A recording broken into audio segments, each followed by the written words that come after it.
All right, what's up? What's up? Okay, sorry for the delay. A few minutes late, but life is busy, so it'd be like that. But I'm glad to be back as always. No surprise there.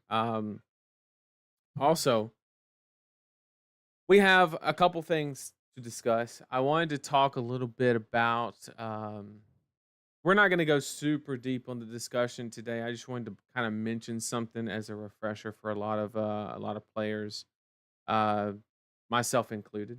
It's something that I've been macro strategy and one particular aspect of it is something that I've been kind of working on as a player this past year myself. So I wanted to basically just ha- look at one play that was made during the Brazil calling from Michael Hamilton and kind of explain the significance and why it's a really well thought out play, and you can learn a lot from it. Basically, I want to touch on a couple different topics. So we're not going to spend too long talking today. We're just gonna vibe out and have some fun, play some Florian games. Just have a good time. But if you're interested in the Florian list, basically what we're going to be doing is we have a little Florian list that actually can utilize tempo.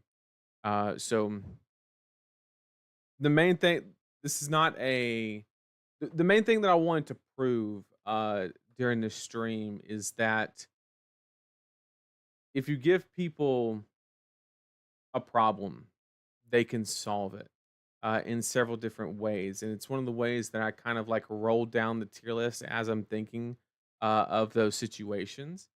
And so currently we have a situation where there's Aurora and then a bunch of decks that want to block, which we called that shit out 3 months ago. We saw it from a mile away. I've been preaching this is an aggro meta. This is an aggro meta. Everybody's going to be running D reacts. It's happening. Okay. So the best spot to be in this meta is to have a deck that has the ability to block. Okay. But your greatest weakness of that blocking archetype is if somebody just passes the turn, there's nothing you can do with your hand. You might get like 4 to 6 value out of it, and then, like, that's it, right? And you just kinda cry.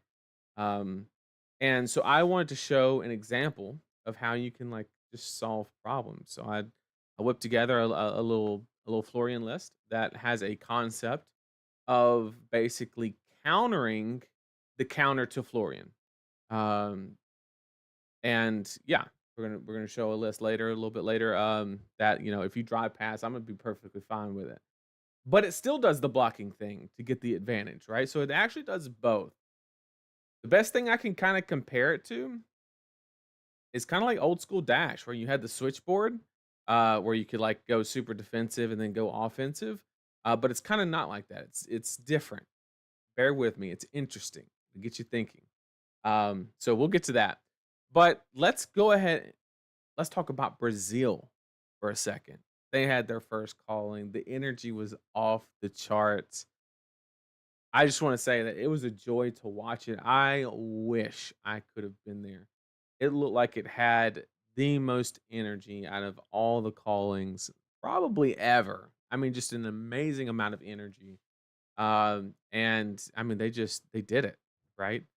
And is is this an update for your Aurora at the Patreon? So I could do one for the Aurora, but we're gonna be playing Florian today, specifically. But if we need to revisit Aurora, we definitely can for sure. Um, and what's up, everybody? And yeah, so that's kind of the plan. I just want to say congrats to Brazil.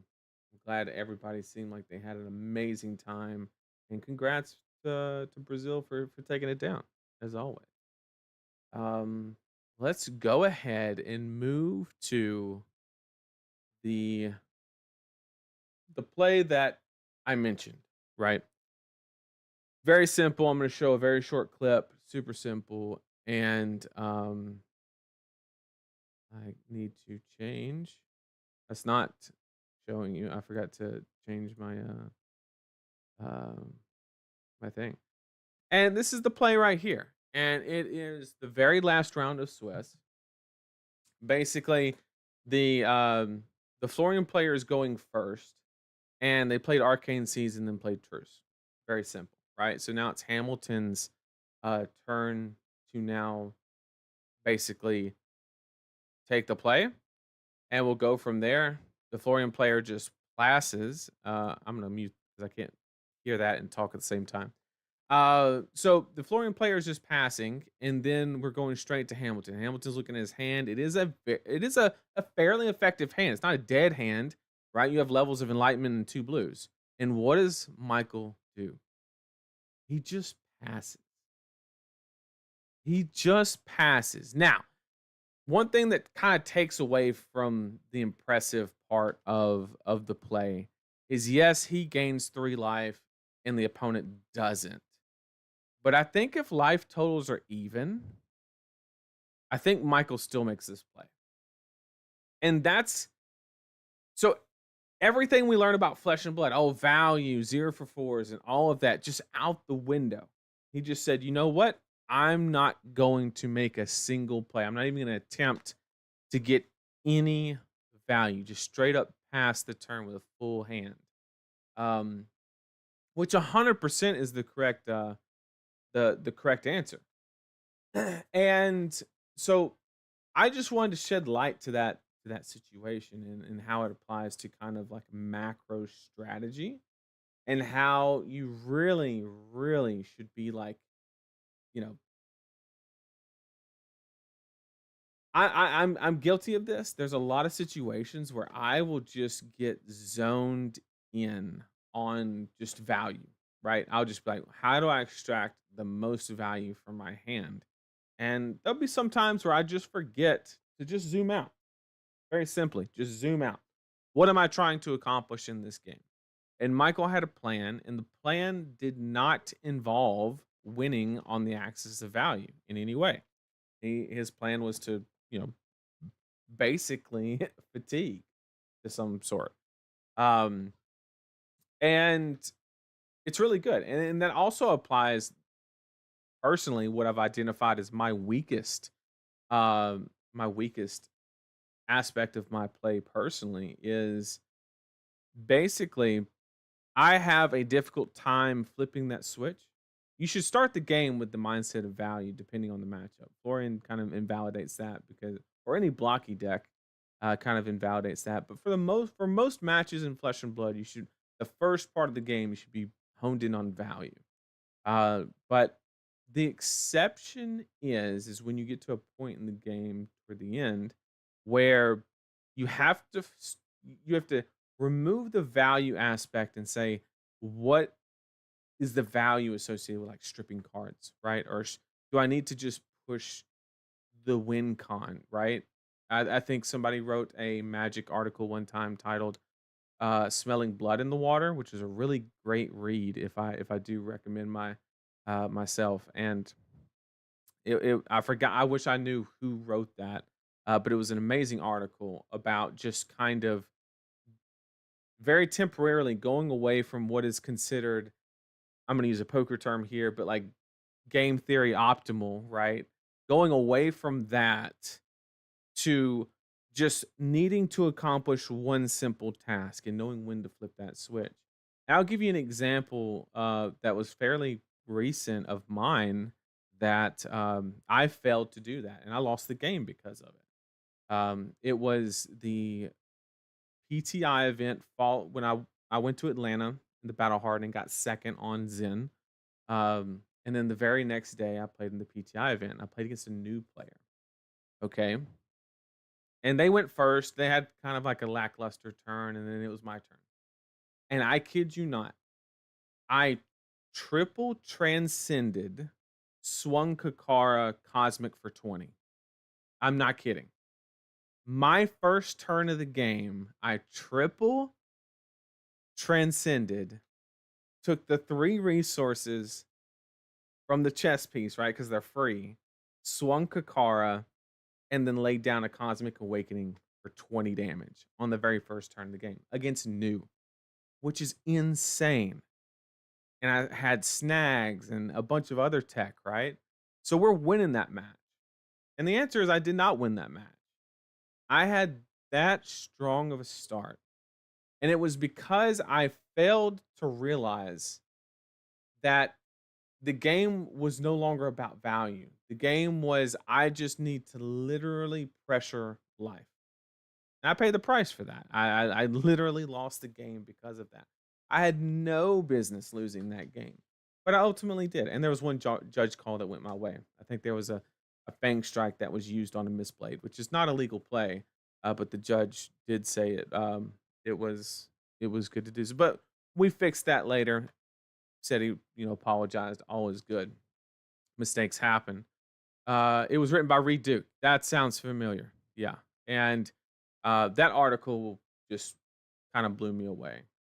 So highly, highly recommend that. And just I just wanted to remind everybody the next few games that you play, ask yourself, is value how I win this game? Is that the main priority? For 90% of the games you play, the answer will probably be yes. But we saw a situation like Michael uh, showed us at the last match in Swiss while he was locked for top 8, how that's not always the case, and it's very important to learn from those occasions because the article is "Smelling Blood in the Water," I think is what it was titled. Something blood in the water, and it's basically about you know you have something that you're supposed to do, and there reaches a point in a game where you need to abandon that and achieve a different goal. And people, yeah, smelling blood in the water. Yeah. Um, and it was really good. It was really good. Highly, highly recommended. So, like I said, I didn't want to dwell on the topic too much. I just wanted to kind of like put that out there to give some people something to think about. Because I saw that play and I was like, damn, that was pretty good. Um, And yeah, I just wanted to bring that light. So let's get into the fun stuff. Let's talk a little bit about this Florian that quote unquote can utilize a 4 card hand. Like, well, God, Nathan, what are you talking about? What is it? 9 somersault Florian? No, I'm just kidding. I'm just kidding. I would never. I would never. Okay, here we go. All right, let's dig into we would call it no tempo, no problem. Now, we're going to look at this, and you're like, bro, this is a normal Florian list. What are you doing? Like, this is the most irregular, degular, maybe Sigil. Sigil's kind of hot, right? That's a little different. But the rest of this is like bread and butter Florian. But when we get, if you notice, this is 48 cards. Okay, so we got to add 12. And we don't see a single D react, and that's because they're all down here. And what I've developed is the easiest sideboard deck on the planet. Okay. If you play against somebody that you can block, you put in 12D reacts. If you do not play against somebody that you can block, you put in the life gain pack Thistlebloom package. For those of you who don't know, Thistlebloom basically says that for the amount of life you've gained this turn, make that many rune chants. Okay. And why is that uh why is that important? Well, the idea is that you run cards like I know everybody's gonna be disappointed, but CYB, right? And then more importantly, Fertile Ground as well, being an instant card along with Sigil that can be played when you reach points of tempo, right? Um you no longer get situations where you're just gummed up, right? And there's nowhere to actually extract value from your cards. This is also how you become extremely favored in the mirror. This exact kind of build. If you were to play a traditional Florian into a list like this, I think you get rolled and smoked. That is theory based, just based on like you're not really giving them a whole lot because you're going to be running like Scepter and you're going to be running the Life Gain package to kind of actually in the mirror. I don't think you would run Scepter. I think you run Reaping Blade because they will run Reaping Blade, and you do want a little fatigue density.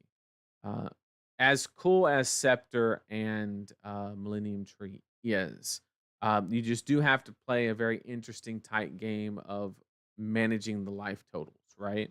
But the good part about the life gain cards that I have picked, let's say if we're put into a situation where there's a Reaping Blade present and we have all these life gain cards in the deck.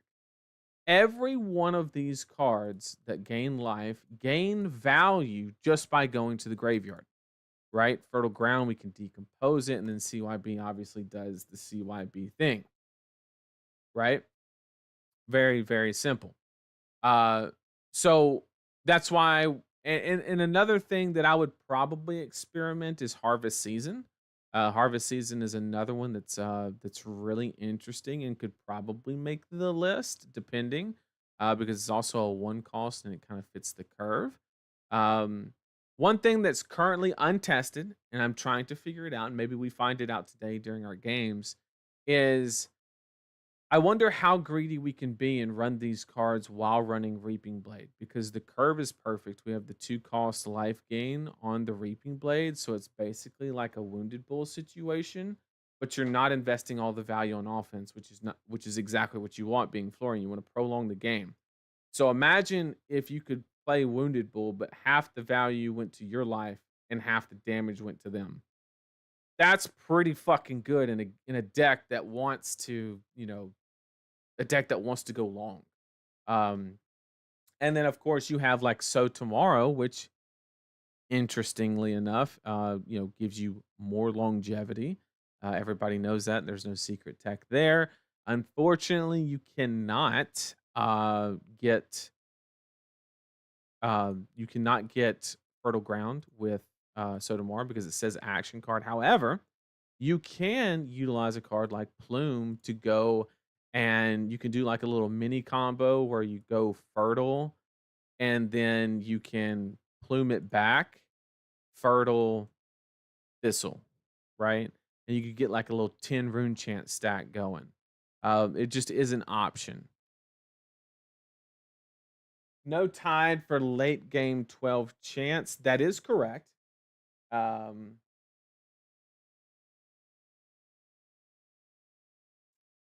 I hate ads on live content. There got to be a way to run ads without completely stopping you from watching the streamer. I agree with that, and I actually have nothing to do with that. I don't know what the ads are set to. I just turn the camera on. That's what I do. And so this is kind of the idea. There's a couple things that I do want to experiment with that's not kind of figured out, and the reason that I don't think Mordred Tide kind of fits in this list is yes, it's amazing with Germinate. The problem with the Thistle Bloom situation is this is one instance, right? You are creating 10 rune chants. You're not creating 10 rune chants one time. Um, or you're not creating one rune chant 10 times, therefore getting that many triggers.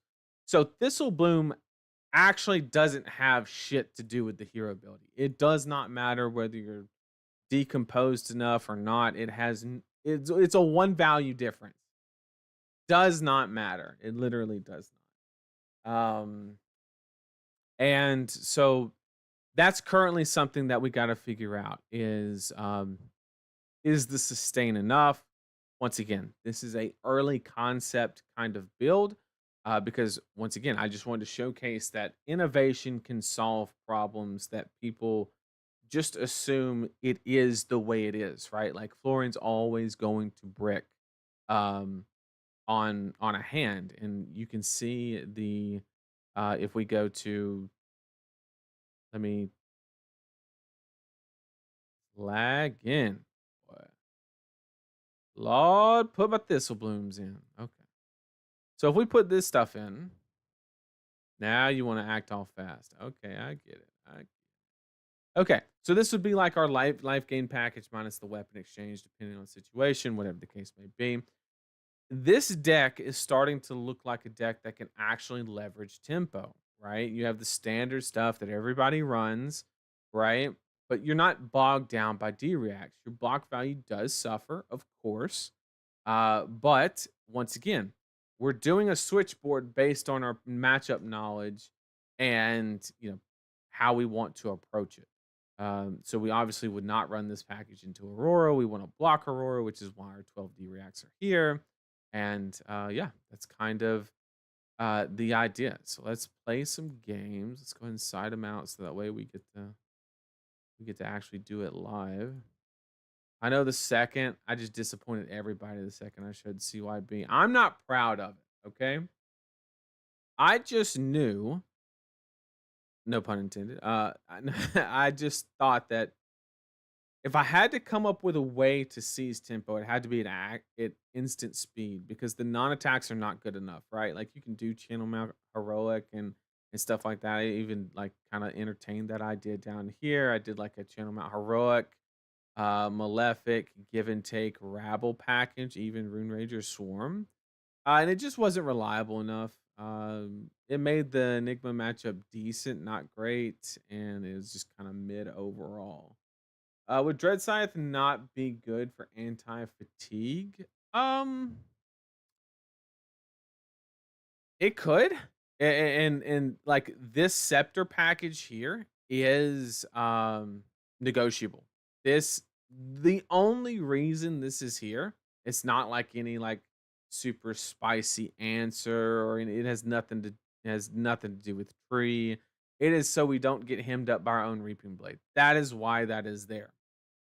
If that is not a problem, right? If we play an X number of games and that no longer is a problem, then yes, you can start entertaining the idea of other um, solution. So that's kind of the idea. But let's go ahead and you can never disappoint. The people love you. Well, anybody can disappoint with CYB. I'm sorry, chap. I hate that card. I got a bad taste in my mouth for generics, period. I preached it long. What was it? God, it was I did a stream like 5 months ago where I said every defensive deck was just gonna be a bunch of generic cards and here we fucking are. It's happening and hero identity is kind of being lost. Just like I mentioned in that stream as well, which is not I don't know about you, chat, but that's one of the main reasons I play Flesh and Blood. The idea of hero identity is kind of important to me personally.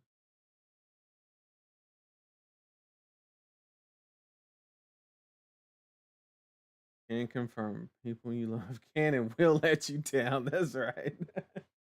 Lo and behold, he was right. I'm telling you, I'm not always right. Sometimes we do it.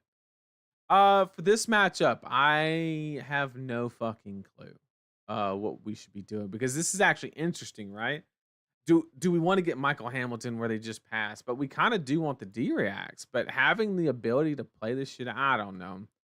I think we're just gonna do the D reacts and play like normal Florian, which is kind of dog shit because the stream is like I don't want to leave, but like it's just normal ass Florian in this situation. But fuck it, we'll play it. Is what it is. This works. Let's see if he Hamiltons us. Let's see if he's watching the stream and pays attention. We're gonna probably go.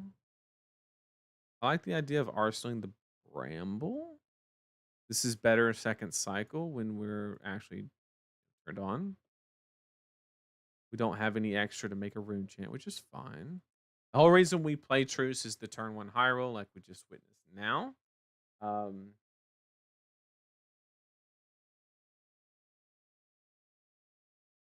Ban generics. Maybe that's a little much, but I like the idea. I like the energy. I like it.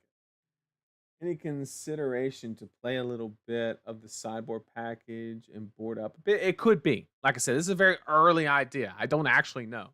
What I do know is that I want to get this bad boy in Arsenal to bait the shit out of a CNC. That much I know. Speaking of CNC, chat. Speaking of CNC. CNC for none? Hmm? What we think, chat? We taking one here. How good that hand? What that hand do? Okay, so he pitched a Bonds and a weakest link. This is the weakest misplayed I've ever seen. He's gonna like prognosis and have it just nick. That's my guess. The funny part is we could use this whole hand. That's actually the funny part. So we're not gonna block here. We're gonna wait for something a little bit more important. Um, what?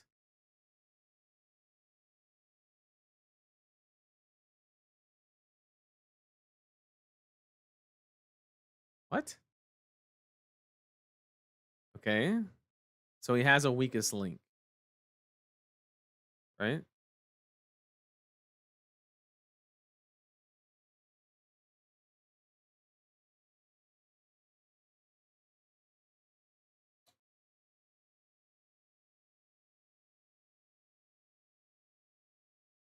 I'll let him get a banish. He's gonna hit a little earth card. Help us out a little bit.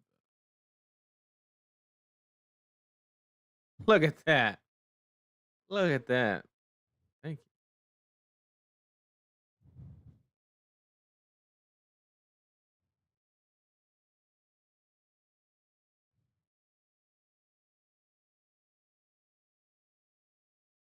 We know he has access to a weakest link. That much we know.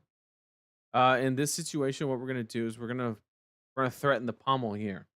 We're gonna channel our inner guardian and throw the CNC for 9. We're still safe on the ping. It's only pinging for 1. But depending on how we're going to play the sigil, obviously. Um, we're just kind of like see that's bro. CNC right now is one of the best cards in the game. It's actually insane. Thank you, thank you. Yes. Ooh, we go to 41. And we got what was in Arsenal? The weakest link. We blew it up. Okay. So we got 2 pretty good cards, and we are arsenaling a card that allows us to have a form of tempo, which is pretty cool. We are not ready for any decompose, obviously. So that's not really going to work. But what we can do is get us a little bit of tree going. You know what I'm saying? And then we can make a rune chant. Send our little boy for a little extra damage. That big boy damage. That Ant Foe. Take him to Wendy's. Give him that foe for foe.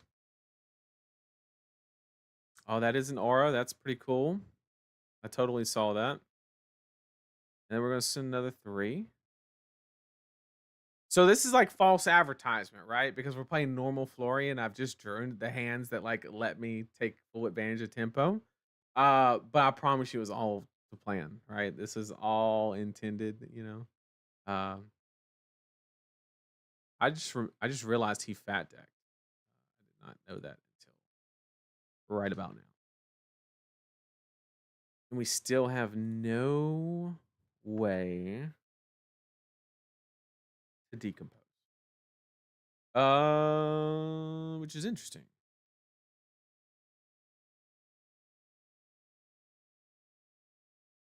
And he's on CYB. Okay. So we need to play toward a longer game.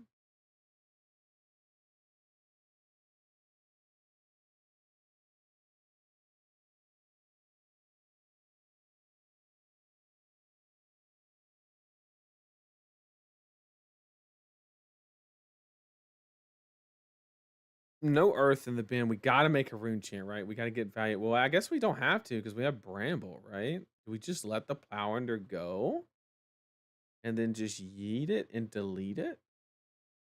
Is that what we're doing?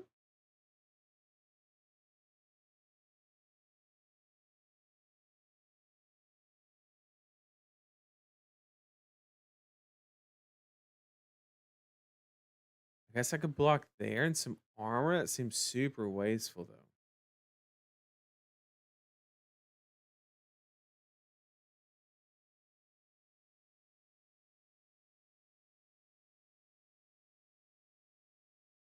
We are gonna take this damage. We're gonna lose the plow under.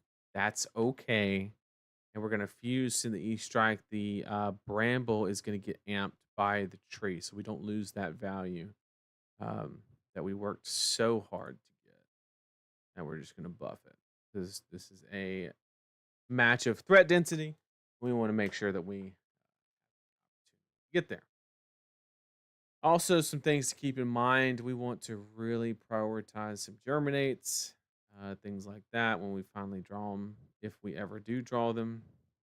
We've been really dry on earth cards, which is super unfortunate.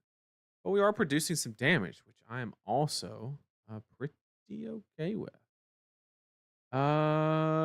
So this hand sucks. That's my professional opinion. And yeah.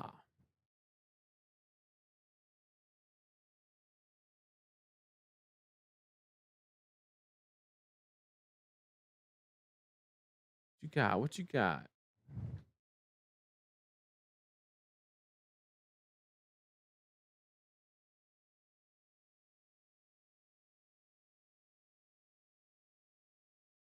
We want to bottom that for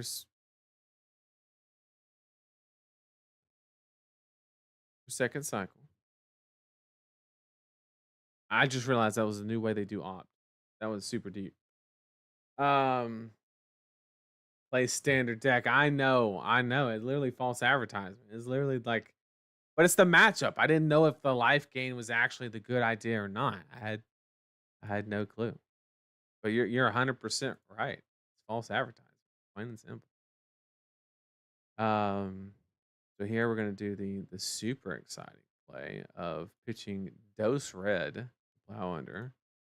As exciting as that is, but we're sitting up a main pitch stack with the late cycle arcane seeds. That's kind of cool. And we're also throwing his shit to the bottom. That's cool. Here we just get rid of truce. Don't need that. I guess it is a blue. I did not think about that, but I guess if he's gonna play any blue, that's probably okay. He wants to use his action point to play a truce. I'll let him have it. But I could have played that way better. I should have picked a red. I just it did not even cross my mind. Why you didn't take 6 from the CNC so you could arsenal the carapace? Because I didn't want to lock myself into it is the problem. Um, and I actively wanted to play. I could have, but I thought I was putting on enough damage and enough threat density that like there was a good chance he wasn't going to block me. And I didn't want that to happen. Okay, so he took damage. Well, it's 2 damage. That doesn't tell me a whole lot. This could be anything. Pitched a red though with tunic counter. The fuck is this? Is path well traveled? Go again? Or just any chi card in the mask? Okay, that's the play. So chi card in the mask. We do not have enough to. So we should block.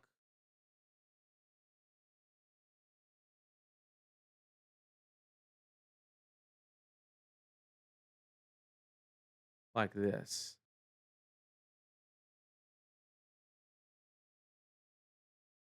There's the chi card. He's going to activate mask, in which I'm going to very conveniently banish my red earth.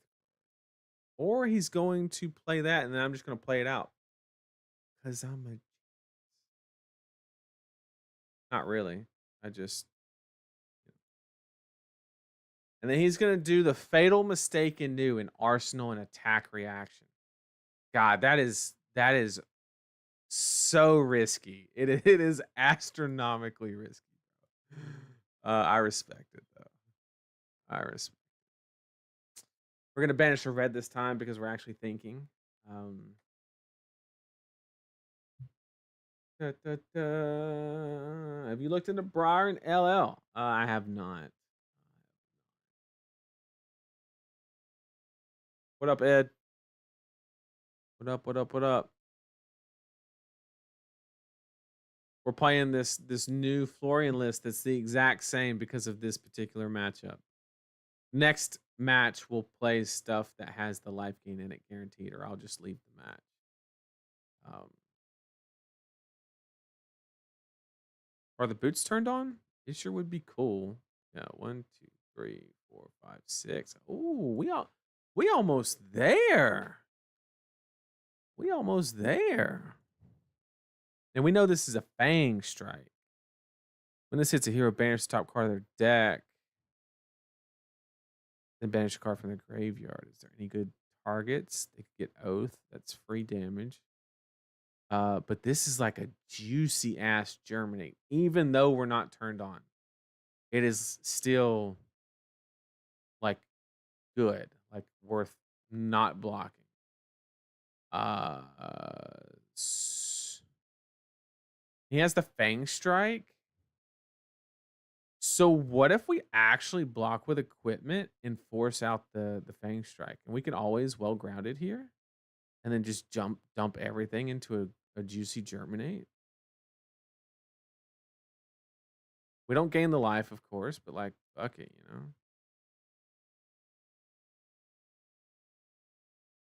know. Um, since he didn't Fang Strike, do we? Yeah, it's always better, but I mean, when you draw the blue hand, you draw the blue hand, right? Like we might as well get our rune chance out of it.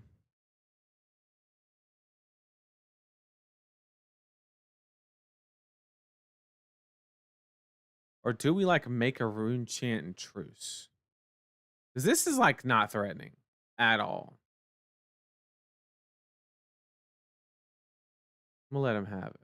He got my trot along. Oh no. It is kind of a good card for him, not gonna lie. But you know, he did not get any of my threat density. That is for a fact. This is actually interesting. If we draw a decomposed card next turn that's not a plow under, which we went through 2 of, so it's safe to put in arsenal, but then we have to protect it. We have the full fridge to protect it. The problem is we've gotten rid of 1, 2, 3, 4 blues, and we have a bunch. So the chances of drawing another blue are actually like really slim. Really slim.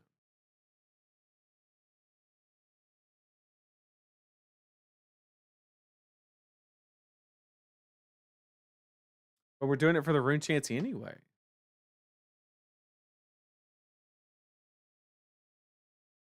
I think the answer is the truce.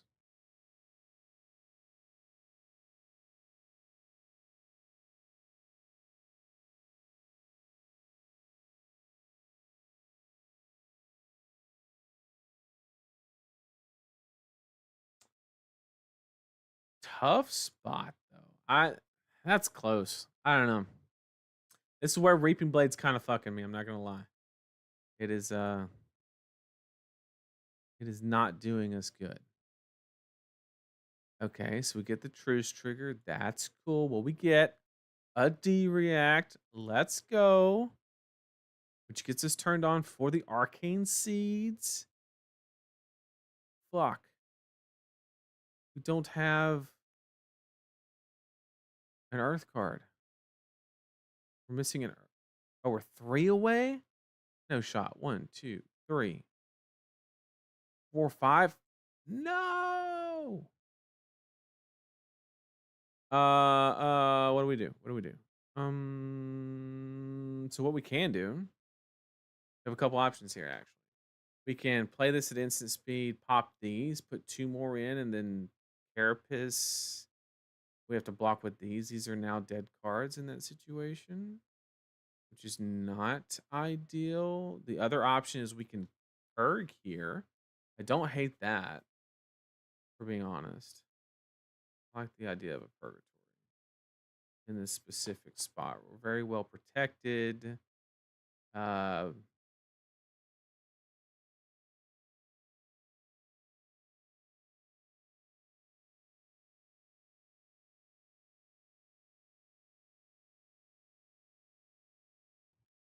they just keep coming.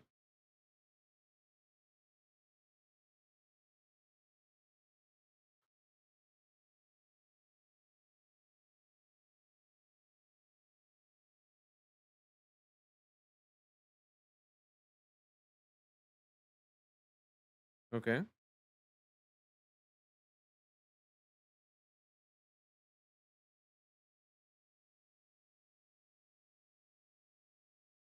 Good play.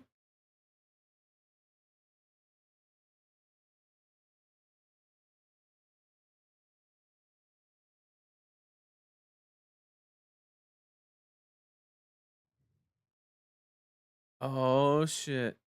Are we doing it? Are we doing it? Oh, the three red pitch. Oh man. Yeah, there's no way we were drawing a blue there. We drew like 5 blues in a row. Bro, just let me do the thing, bro.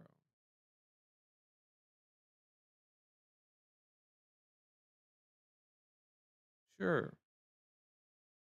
Yeah, you got a bunch of cheat. That's cool.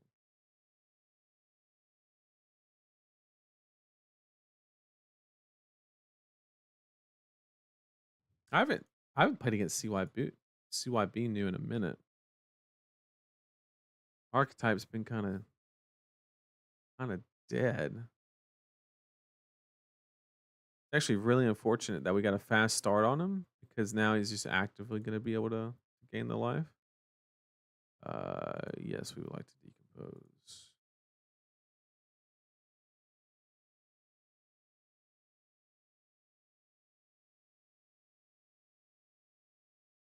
So we're one more away before we can actually utilize that.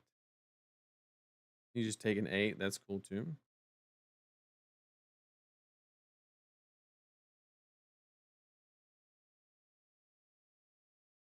Okay.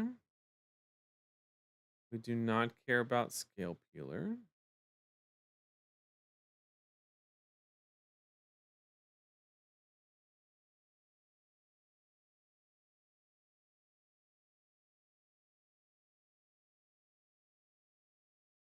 We got CNC.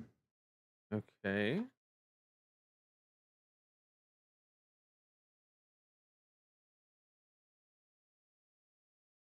Um,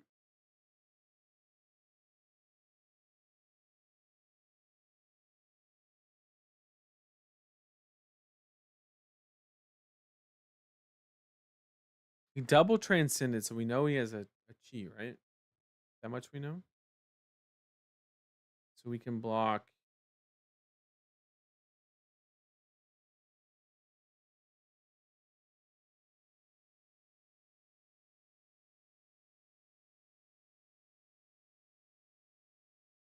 Hmm. It's a good CNC. It's a pretty good one.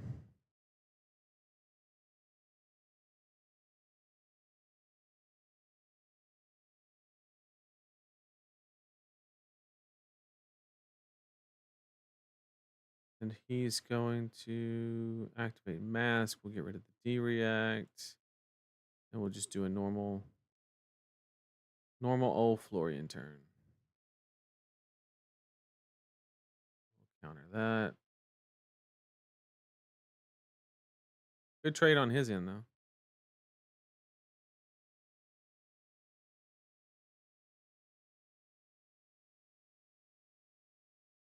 Good trade on his end. We're almost naked.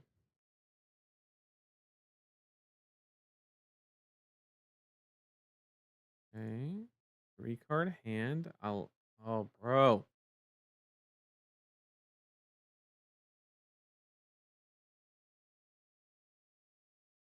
Wait. Oh, just auto pass or something? Okay. Um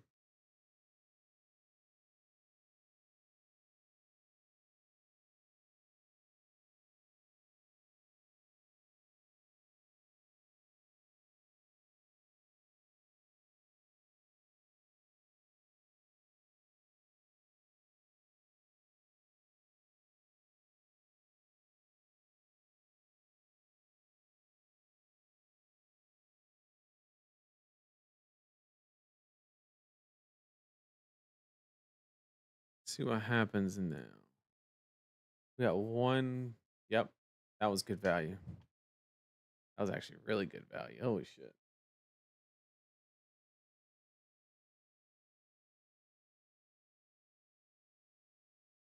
You chose to banish so off your mask you would have ate. There's no reason to do that. Uh the problem was when I was under scale peeler, right? And yes, I would be turned on, but I guess I would have had. How do I not lose my arsenal is the question by doing that line, because those were my only two blocks. It's kind of the question.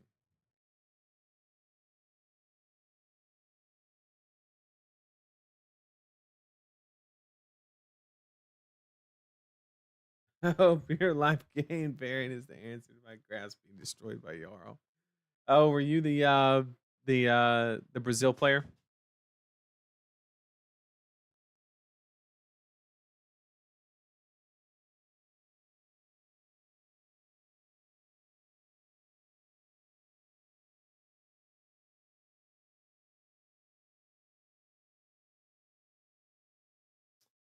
Uh, so yes, I get on online one turn earlier, but is that worth more than not sending split damage? It's a valid point. It very well could have been. So blocks two.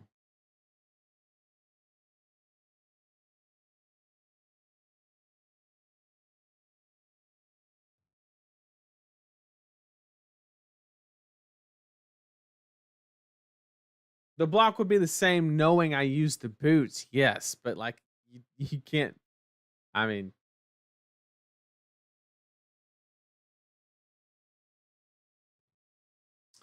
okay, so most of the hand is missing, which is good.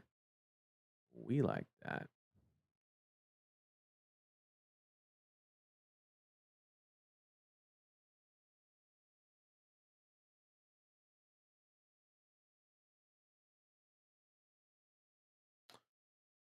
Okay, so we can pitch. How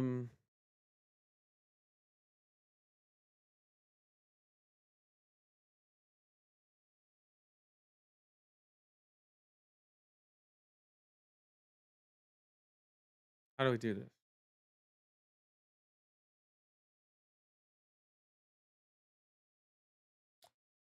So I think here what we need to do is activate grasp, pitching those, and then send the Autumn's Touch to get 2 Earth cards in the pitch zone and get the amp. Um, and keep the Germinate in the deck, which is obviously very important. Once again, just waiting for that last card. Maybe it was a misplay to not do that. Could entirely be the case on that so tomorrow.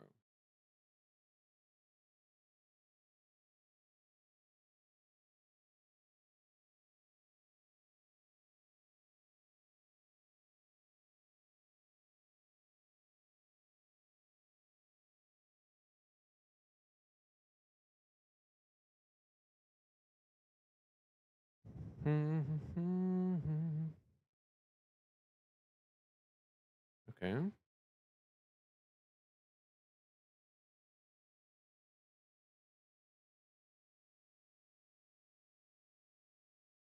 Sure.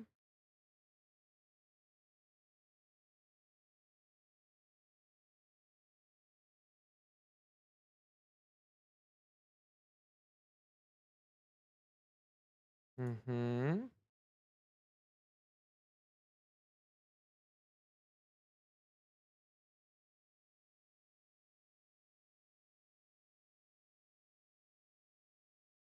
All right, and now we get the amp another time, which is cool. Just keep working it that way.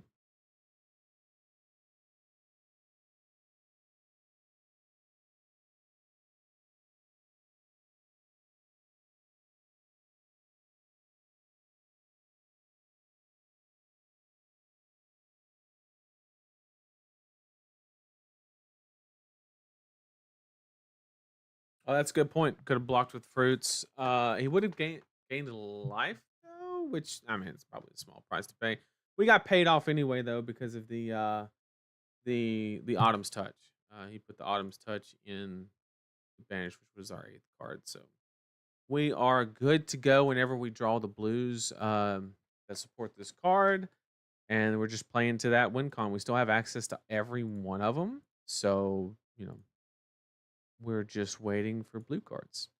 And once we get blue cards, we will take advantage of it. And if he keeps pitching reds to stop Arcane, I think we'll have time to do so. And the tree's definitely there, so we have to get value from it. We have to, have to, have to. It's too valuable not to.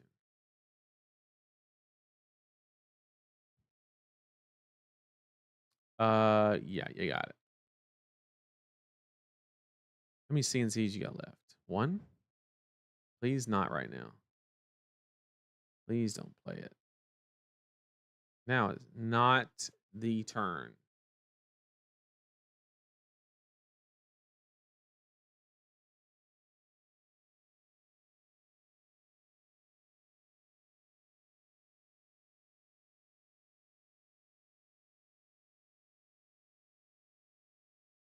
Hmm.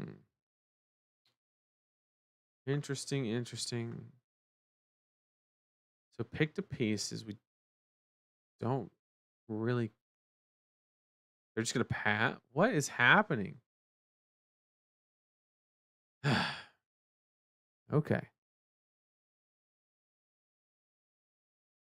I'm gonna let that resolve. I'm gonna fate. Look at the top. Is it a blue card? No. To the bottom you go. I want blue cards for this.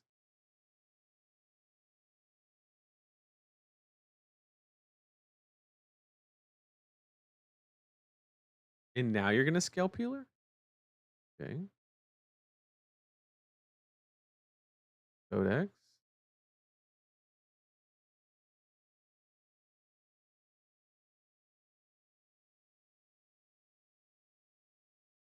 Cool story, bro.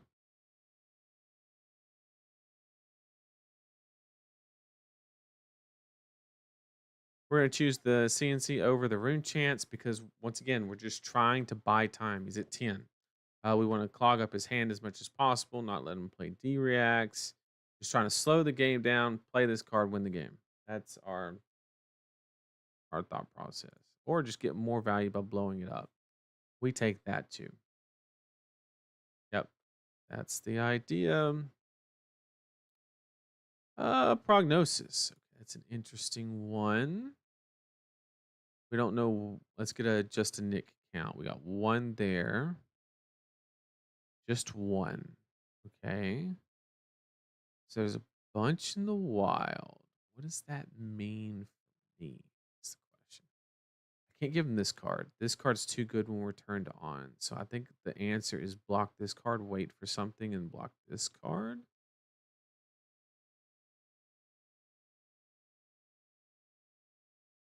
Because we definitely got something coming. I don't know what it is. Okay, he's gonna make me block with it anyway.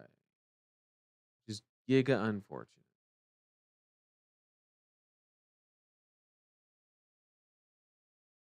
Okay.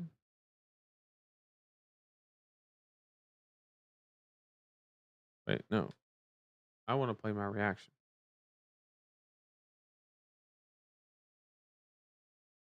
Yes, I'll let that resolve, and I'll play this. So he straight up just looked at my hand and, and then took it back. What is happening?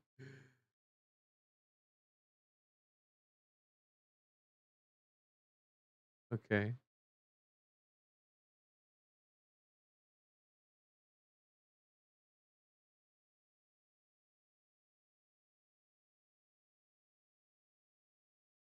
Wait a second.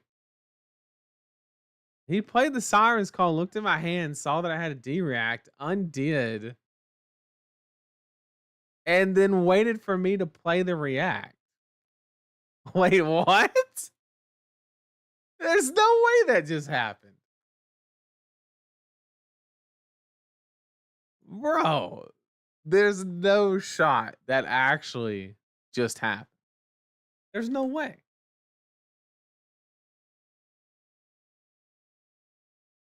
Brother. Ugh. That is I don't know about that one, Chief. I've been cool with the take backsies all game, but that was a little sus. That was a little sus. Sus o'clock. Oh man. I'm gonna give the player the benefit of the doubt that it was not meant that way. Because no, that's not true. Because I was gonna say that there's no reason that he would play it in the other order, but there is a very good reason. Because I could just pass on reacts, take the hit, right? And then he's left with an IP2. Um, so mm, that's kind of fucked. I'm not gonna lie. That's kind of fucked.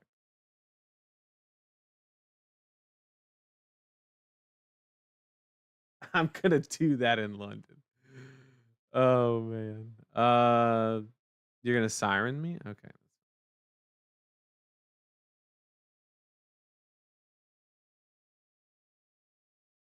Bump, bump, bump.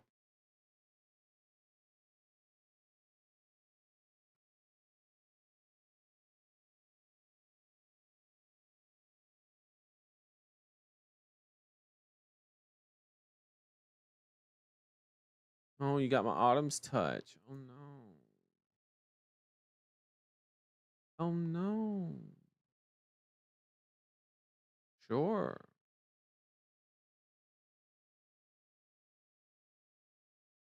Yes. Yes. Did you pick go again is the question. Did. That means we continue to hold the reaction. You're gonna codex the shit out of me. Play your codex. You can't overpitch. Really? It's passing.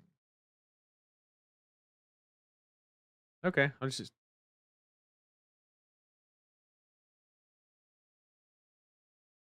wait. No, no, no. We want to make the rune chant first. Is our goal. Then play the seeds. We'll resolve both sides, although one's not going to do us anything. Do a little 6-3 action. Get most of the hand.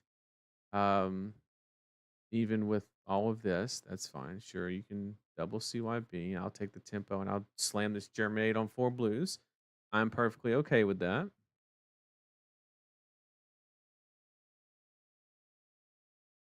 Because that's what's going to happen. We got enough blues. There's the codex. Okay. Actually a really good codex, by the way. If it's a leave no witness, right?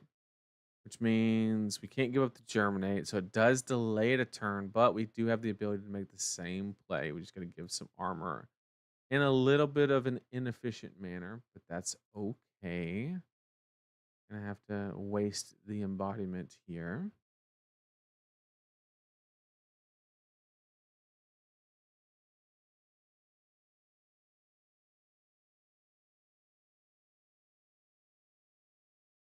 And then this time he probably doesn't have a bunch of CYBs to play, so we're actually gonna probably pressure the hand this time with these I think I have 4 blues coming up exactly in the next hand. So what we're gonna do is we're gonna play that one, hoping that he just didn't draw something completely gas. Throw a lot at him, at least threaten the life total and ask whether he wants to go all the way down or not.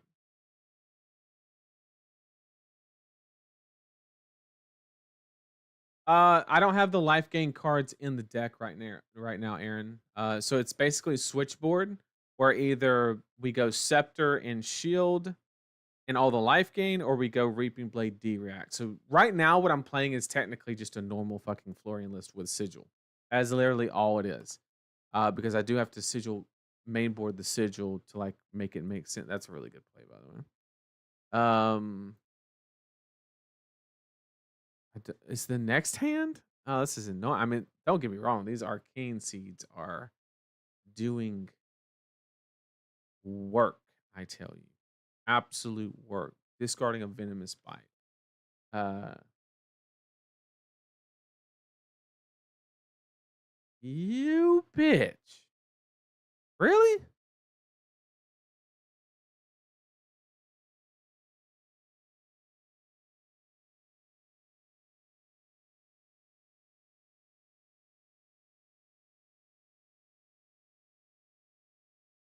I don't want to do this, but I have to do this. And then we have to pitch these two D reacts to make a two rune chance and then play the seeds. Is our game plan. But it's hard times out here. So we're doing what we can. And then, yeah, we're going to draw blues and win the game. Oh shit, it has happened. Damn it. Damn it. Yeah, this could be anything, bro. Full hand. We got no information. Is there another Sirens call? There is not. Just a Nick. I think they're all gone. Could be wrong.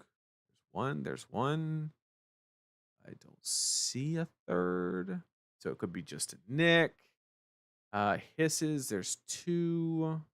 It could be hiss. It could be, bro, it could be so much shit. I honestly don't care. He's gonna flip a red. Not gonna matter. He's not gonna be able to banish a card. We're just gonna be a gamer.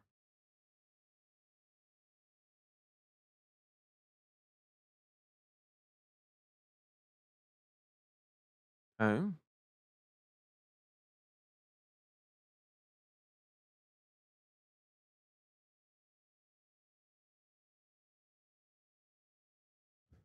what now?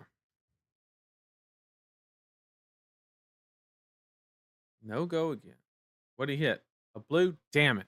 Okay. Well, he's obviously gonna banish the germinate.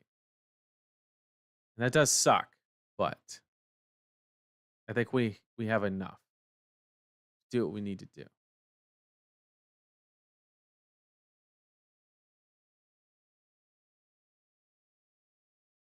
Yep. Do your thing. I think we just go and get our value now. It's our only one left. Super unfortunate. We still have access to a tree through So tomorrow. So it's kind of like our alternative win con.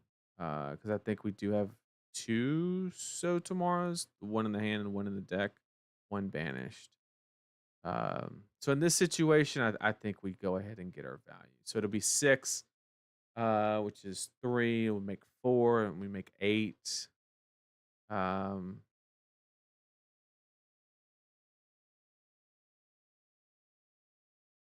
yeah, I think we have to. And then lean on tree a little bit.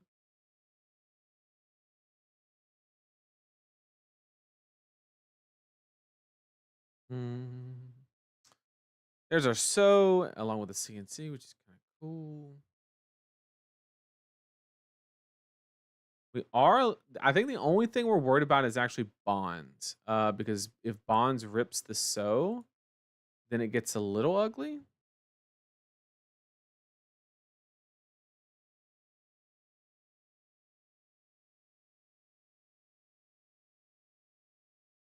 But other than that, I think we're in.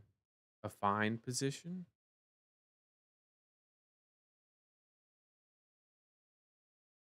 Bro, what's happening?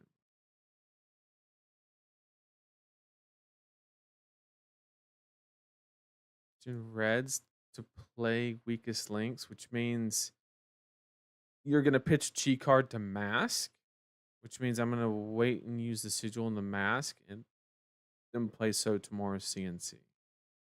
That's our play.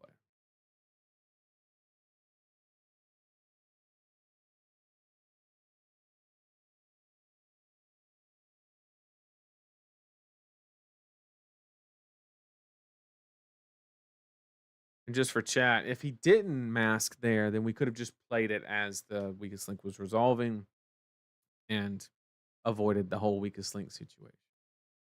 So now we go and get a tree back because tree is good. And we go CNC for 6 and 14 rune chance, which should at least do some work. I mean, it's definitely it doesn't like win the game by any means. I mean, this is still a game for sure because he did fat deck, and I don't have any experience with this deck into CYB. Uh, New to be specific.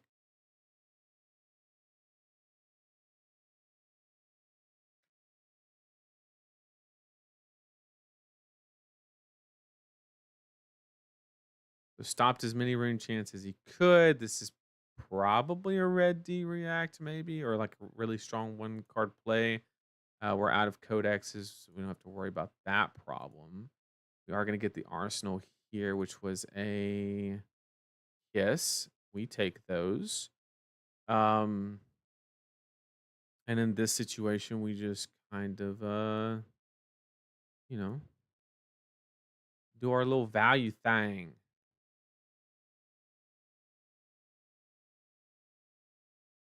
And just try to grind out.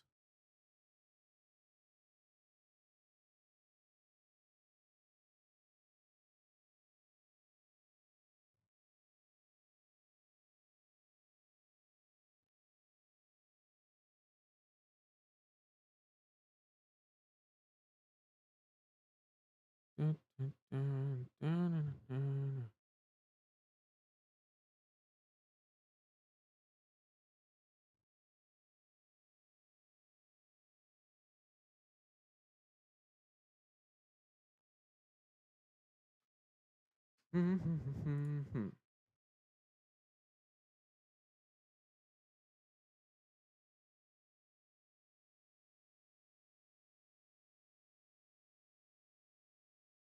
gonna try to keep the sigils in as long as we can. If we ever drop below, we have the ability, or it can be fodder on top to stop her from digging down the deck with the hero ability.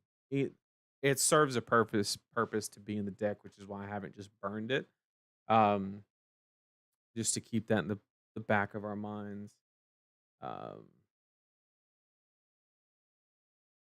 but once again, we're just trying to grind down. We still have tree. That's going to apply a lot more pressure. The main thing is we need to get the tree in our hand and not get bonds. That is what we're actively trying to accomplish. Um, so if we can do that, that would be like cool. And when I say bonds, I mean like a bonds that hits, because you know,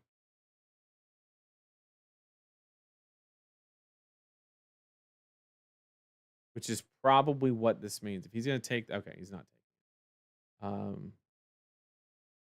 But if he's not pitching for rune chance, it means he probably has a. Okay, so we have the card that we are looking for. What we're actively trying to prevent. Okay, so there's one bonds. There's no other bonds in the grave that I am aware of. There is not. Um, which means I'm not particularly worried about it. We can check for levels, but once again, I'm not concerned about damage. There's 3 levels. Um, yeah, I'm just not in any way, shape, form, or fashion worried about bonds here, right? Because it's gonna go to 2. The bonds, I can't afford to block it anyway. I have literally 4 fucking cards in my deck, so sure. You can get your bonds go again. They can pop stilettos and mask at +3, go up to 5 with the +1 from the, is that correct?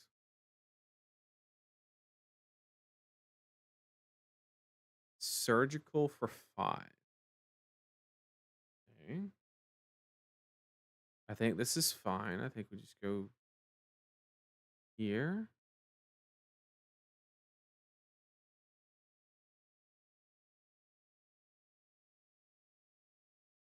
We'll just decompose just in case. Um, the chi is fine. We banish fruits. And because we have to protect the tree. We just have to. And we will just banish not blue cards.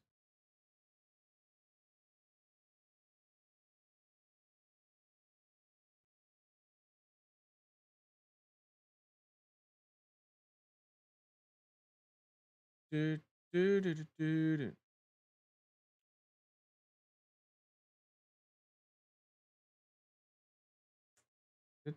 We need an Earth version of Cosmic Awakening. It's about to be Thistlebloom if this damn game would end. I am so sorry, chat, that I just baited everybody with a unique idea just to play normal Florian, just because of the matchup. But I promise after this match is over, we are going to play nothing but matchups to actually test the life gain idea.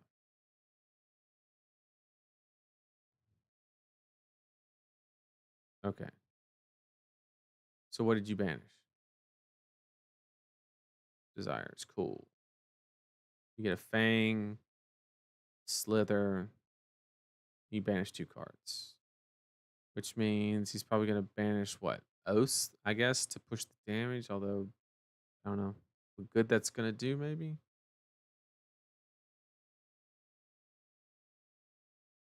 I can watch the rest of the game. It's so true, though. It is actually true. So depressing. Um, Walking with a Justinik. Okay. With Bond still in the deck. Interesting. You're activating new.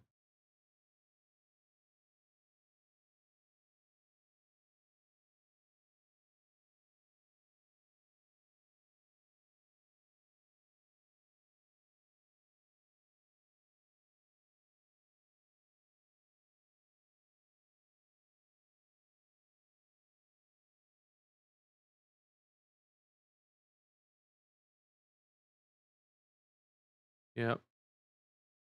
Oh, he got the last so. That's not good. That is not good at all. Actually, really bad.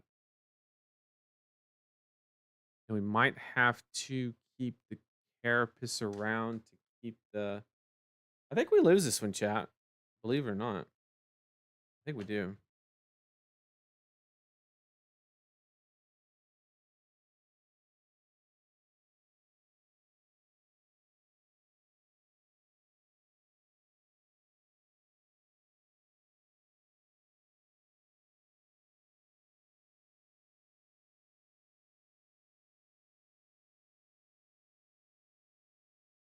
Then play a truce, and which means I can't just pass.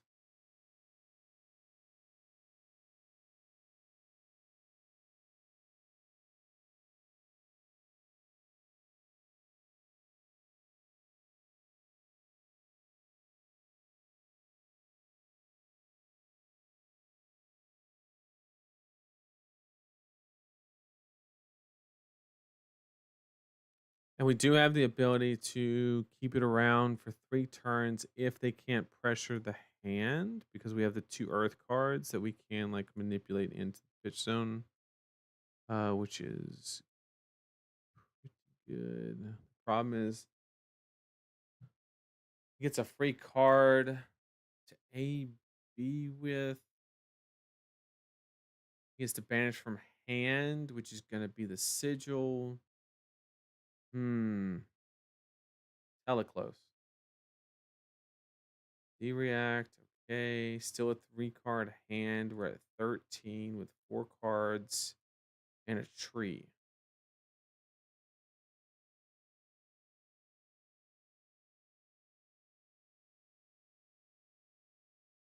So we're fine as long as it doesn't pressure the hand, which of course he has a mask.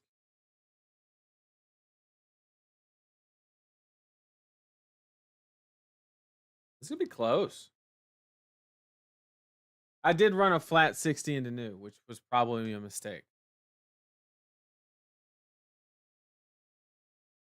The reason it's 63 is because my 3 equipment are in the grave. I ran a flat 60, which once again is probably a mistake. So CNC, we're just gonna let it hit. Call it a day. Yep, we're gonna get rid of our sigil.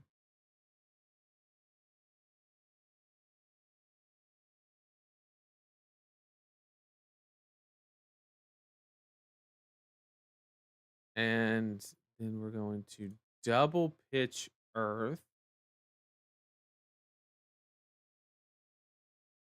to then swing for even more, which gets 2 cards. They do it again, and I should close it out with the last one, unless they have a life gain resource. And in fact, I can actually block with a card.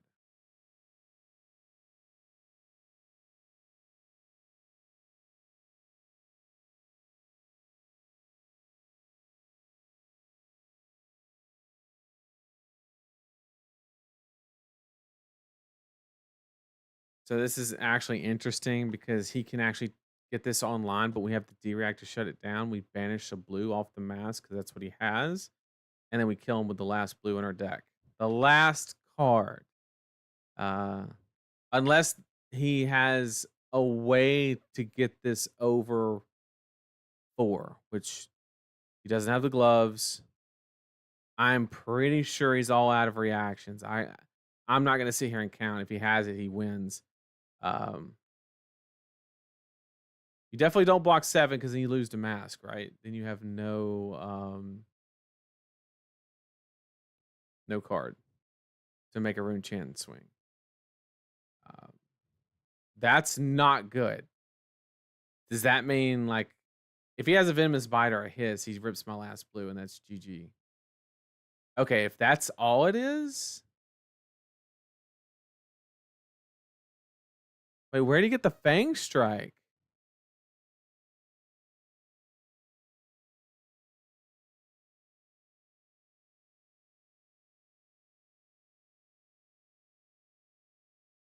No, I no, I threw. No, I what? Oh my god, I threw so hard. You actually because I'm at 7 on the mask. I just get rid of the carapace, and then I have 2 blues, and it doesn't matter if this hits. He takes one of the blues, and then it literally just doesn't matter, and we win the game. Yeah, I should have banned the react 100%. Like I completely threw that, like plain and simple. Like just giga through. That was literally uh that was literally my game to win. Cuz all I had to do um but I don't undo. I don't undo. But literally all I had to do was just banish the D-rack there and we got there. Super fucking close though. Super close. Yeah. I mean, hey. Da. Man, that was too long. That was too long. That siren's call was a little sus though. GG's. Oh man. Yeah, let's see. Just join this. Hopefully it's not a new. Somebody that we can actually I'm not, no. No shot. Sorry, bro. Ain't no way. Ain't no way. Okay. Bad player. You called it. I saw it right after I blocked too. I was like, bro, why? Why? The problem was I just thought that like literally, god damn it, assassin? I'm supposed to run D-Reacts against Mario, so I can't play this one either. I'm sorry if you're watching the stream, but I have to play a matchup where the life gain makes sense. And a hero ability that literally says if you hit, you gain a bunch of shit. I don't wanna run a bunch of no blocks. So I literally cannot play a assassin life game. It ain't gonna work. Same thing for Dio and boom grenades. Like,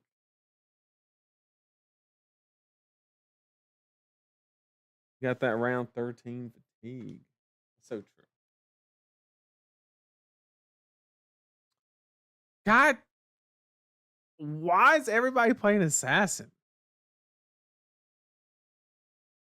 Why? Please don't be the Kano. If you are, I'm sorry. What the fuck? Oh, it's open CC. My bad. I didn't read. I'm not playing that shit. Oh man. Go get Ed to play Yara. Okay, Levia. We'll take that. We will take that. Although she's not gonna give me tempo. The block's better against her, but we're just fuck it. I'm tired of looking. So what we're gonna do is we're gonna go first because we're gonna run the life game. Um, and yeah, we're gonna go ahead and do that. We're just gonna do that. This is not optimal. FYI, if I was playing in a tournament, those fucking D reacts would be in. Okay, in this matchup, but um, we're doing it. We can't even find a game for the sideboard deck. But I mean, it's literally like half of everybody's playing assassin. Literally, you can't do that shit against assassin. Oh my god. Oh my god. That's just nasty. How fucked is it to Arsenal another truce, bro? How fucked is that? Oh man. Call to the grave. That's cool.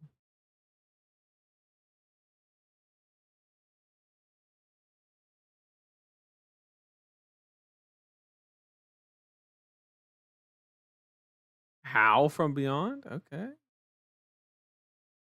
Okay. A little setup. Well, how about another one? This one's gonna have a little flair on it. We're gonna play a CYB first. Then play another one. That's so fucked. So we actually make a rune chant first and then play it. And then Arsenal that. So once again, that's what I'm talking about. That's what I'm talking about. I should have grasped. Yes, my bad. I was so excited to play the fucking truce. My bad. You're right. You're right. Although it worked out because if I made a grasp the first turn, I was on perfect curve the second turn. I would not have been able to make one there. So really, I was ahead of the game. That's what we're gonna go with, chat. It's not accurate, but it doesn't change the fact that that just is what it is, and the math doesn't lie. Um, so this hand is like kind of fucked, but not really. Like we got a CYB, it's yellow, like that's cool. We can like the problem is we can't ugh. We don't want to take damage. That's like not cool, right? So what we're gonna do is not take damage. That's what we're gonna do. Um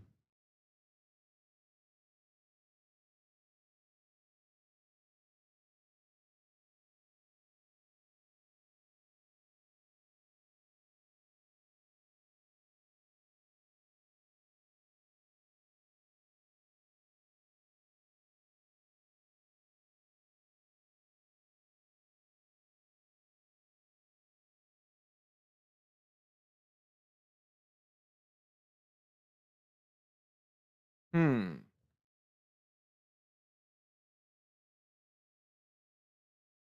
I need to clear up my arsenal for a Thistle Bloom situation. Uh,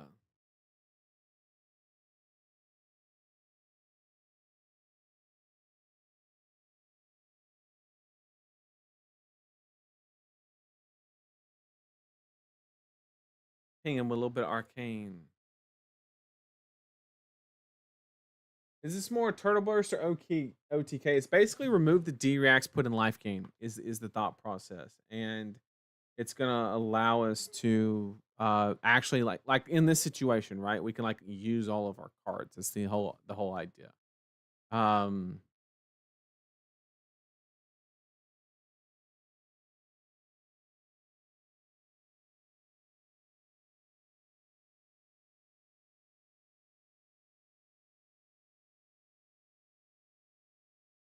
okay. Okay. I see you. I see you. 7. Okay. Um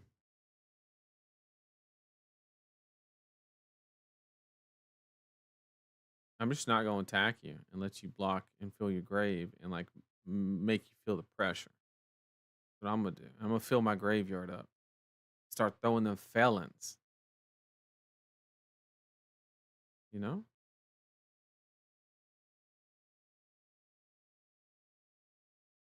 Wow, this is a hand of all time. Actually. Functional, but not good. We have taken damage, chat.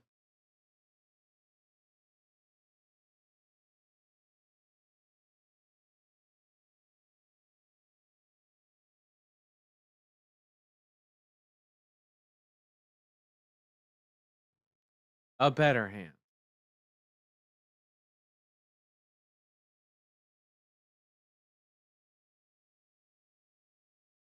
The Discord also says I'm friends with Nathan and he never once responded to me. There's no way. I respond to everybody. Hang on. I'm checking that.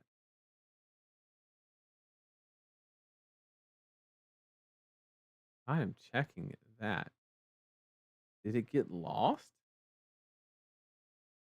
I respond to everybody. What's your Discord handle? I'm curious now. I'm curious now. Oh, we got a Scabby's roll. I respect it. It didn't turn out the way you wanted, but I respect it nonetheless.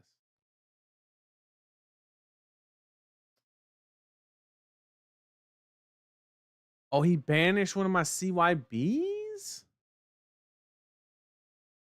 With what?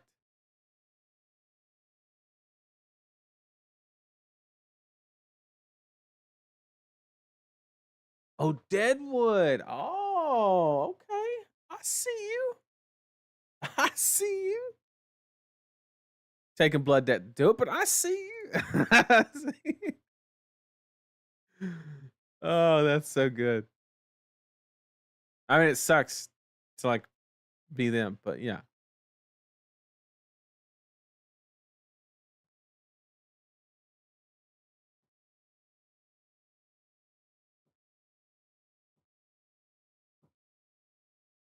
In this situation, I'm going to block these cards and play another truce. You figured it out, chat. We ain't taking damage. We're just waiting for that opportunity. Oh, bro, if we had 4 cards, oh my god. If we had it, bro. Oh, if we had it. Roll a 1 so I can pitch stack. God damn. Oh. This was the moment. We are drawing a card. If we draw a Rootbound Carapace right now, GG's. GG's. God damn. That's a nasty pitch stack. Okay, what do we do here? We need to fucking decompose. We have drawn one decompose card. I guess it's fair that there's not a lot in the deck, but that's not the point. That is not the point. Um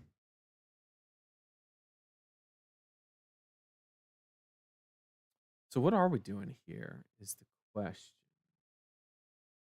We can thistle off the CYB. It's not like the most exciting thing, but like we can do it. It is a legal play in Flesh and Blood. Um, Another thing we can do is we can purg here, which I kind of don't hate the idea.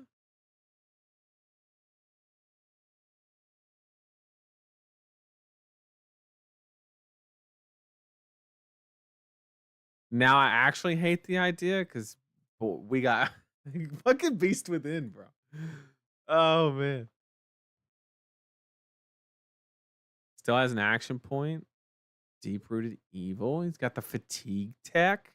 Okay, I see you.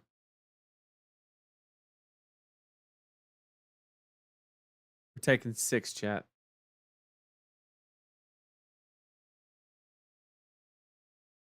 I need a Rune Blood Barrier. I need some milk.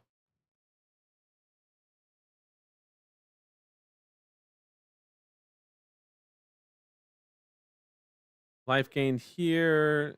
Some more life gained here. Life gain on the Thistle Bloom. Would have loved to have even more life gain, but it's not turned on. So we only gain 2 instead of 5, which is kind of low value. So we'll just arsenal it and wait for the next one to come by after we throw a felling at our opponent and kind of, get some value that way. But we're sustaining. We're at 45 with 10 rune chance. Not a bad place to be. Boom. We have it. The problem is we have it in the same fucking hand. Oh, we have to play this. Which means we have to pitch stack. We have to pitch stack our life gain, which is like super unfortunate. Or is it worth IPing ourselves? Giga sus.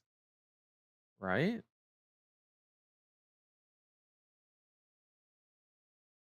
What? Really? You're just throwing claw.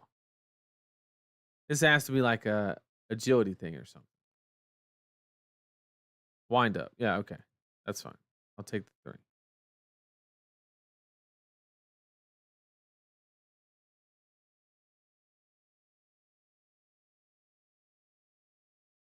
These cards are too valuable. Do I get the 6 from him? Call of the Grave. Might not get the chance. He might just be setting up.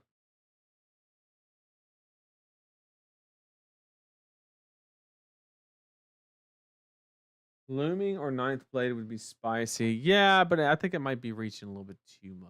You know what I'm saying? So this is 3 go again with 2 floating. This could be something else. We're obviously throwing the felling. Um,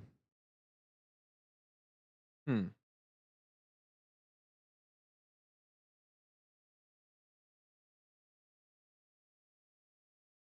I really want to arsenal the Thistle Bloom if I'm being 100% honest, but I don't see how we actually accomplish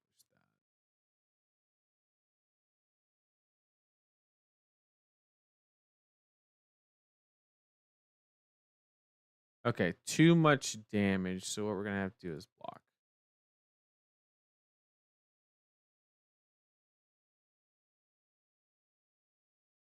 We still have one that we can like really set up for.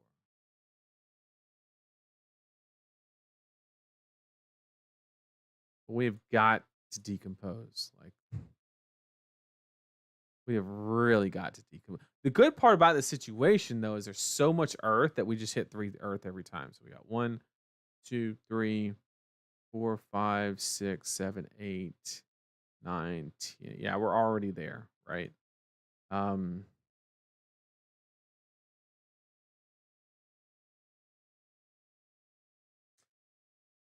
I mean, you could keep it in your hand. That is true, but I don't know. I don't know if this game actually goes to that situation, right? Because the problem with stack pitching the Thistle Bloom is then I'm literally forcing myself to pitch stack like sigils and shit like that. And I don't know about that. I don't know about that.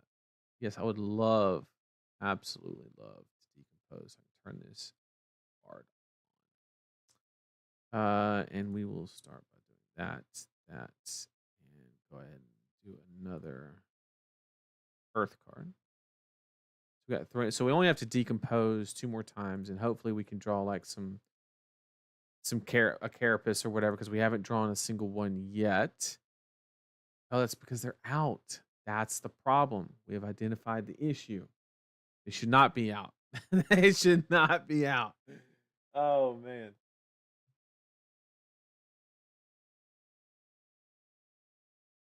Okay, so he took most of that damage. Has agility on a 3-card hand. Bro, if we had the Thistle Bloom, bro. Oh my god.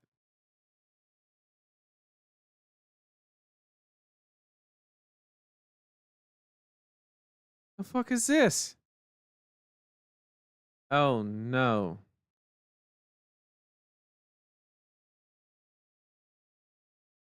Okay. So we need to do something about that. The problem is we literally can't. There's nothing we can do.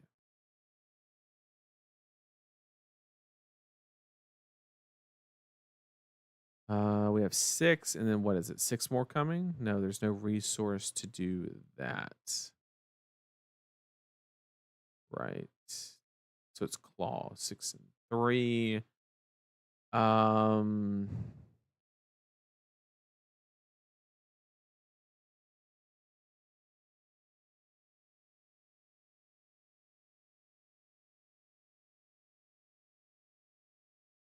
do we need to like emergency go for the bramble? Is that the kind of situation we're in? Like secure the bramble. I mean, we do have failings and plows that can definitely take it out, but that's just a secure way to like guarantee it, which I don't hate, which means we'd have to take this 6, which I'm not excited about. We'd have to take the 3, drop to 30, play all the life gain out without a Thistle Bloom. This would be absolutely insane if we had it, but we don't, and so we're gonna, do with what we can. In fact, what we actually might be able to do is life gain. Actually, what we're gonna do is life gain there.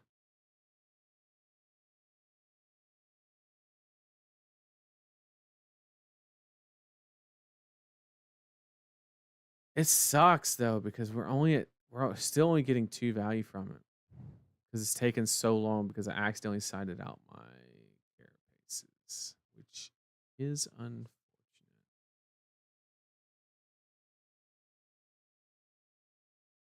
I guess we're committed at this point. Go right back up to almost 40. Then pass without a Thistle Bloom. Lame. This okay. Now we draw the Thistle. That's okay. We have like the juiciest E strike on the planet. But that's a trap, right? So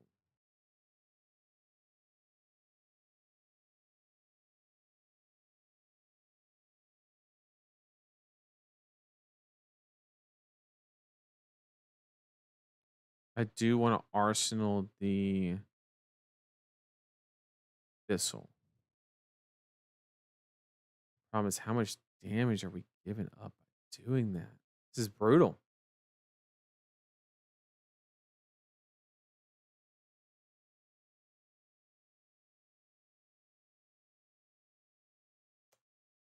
Hmm. This is tough because I'm just forced to be super inefficient because of blasphemy. It has to go. That thing cannot stay on the field. I know that much. I know that much. So what we're gonna have to do is just pass because we know there's another attack coming. Guaranteed. Mall for what, 9? If I'm not mistaken. Okay. I think we just block here.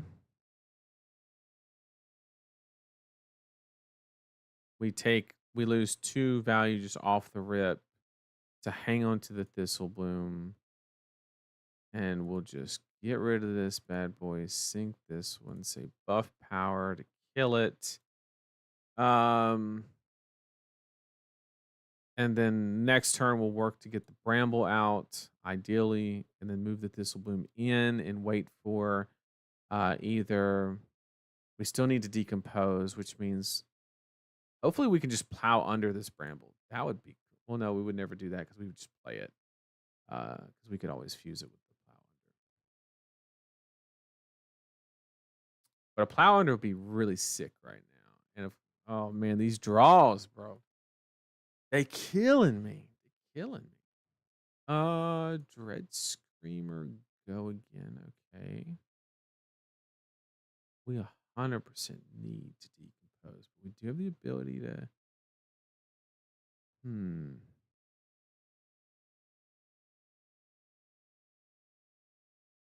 Have a great night. I appreciate you joining me. 6 go again. So many questions, so many life choices that we decided to make.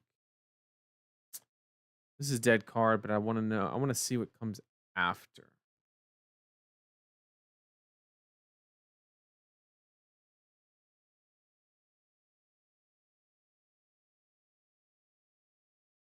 I think we have to just let the Thistle Bloom dream die.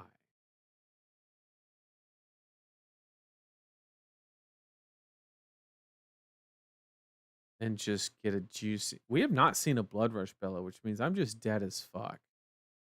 If I'm being 100% honest, like we are so many ways just dead.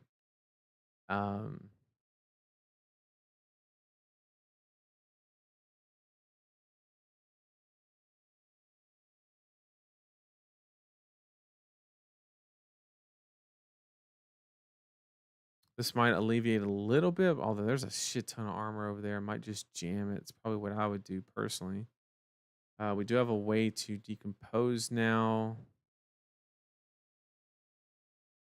First change I need to make to the list is cut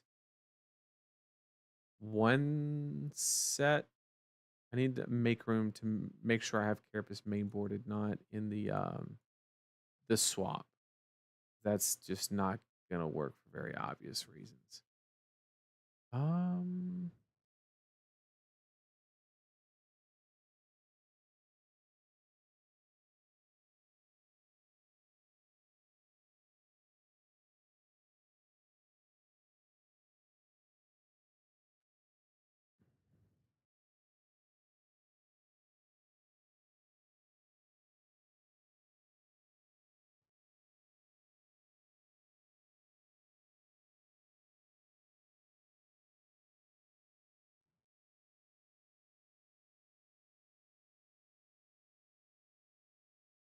8 on this recursion Levi is actually pretty decent. I know Ethan used to play it way back in the day.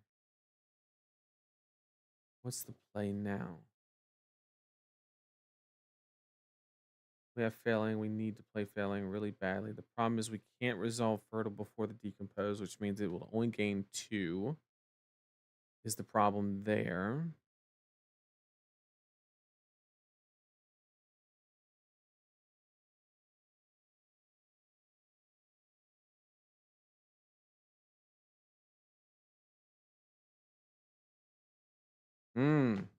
This is just a shitty situation. Just draw better. I would love to, bro. I would absolutely love to. First things first, we're gonna go and get that in. Because why the fuck not?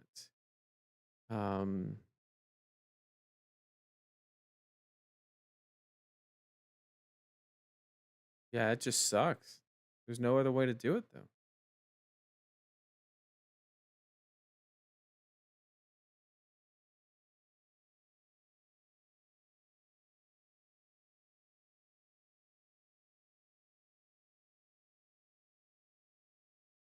Wait, we need to do it before. I guess we could just sink it. Yeah, let's do that. 'Cause we do have the thistle bloom on the bottom.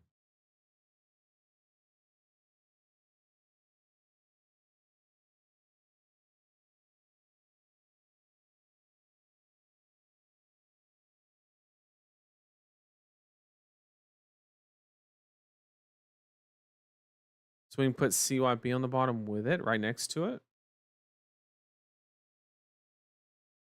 Shrink the hand, buy some time. We do have armor to lean on. All of our equipment is on now. We need to decompose one more time. We're not in a good spot, but maybe we can play our way out of it. Definitely not ideal though. Those are some hard bricks. Good start with the truces. Man, it died quick after that. It just died quick. Um, yep, get the might token, because why not? Seems good. 2-card hand though, so what, like endless mall, something like that. Pretty good. There's our plow under and a CYB.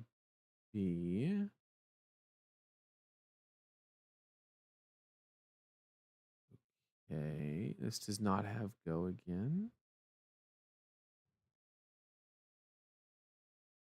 So we can play it all out.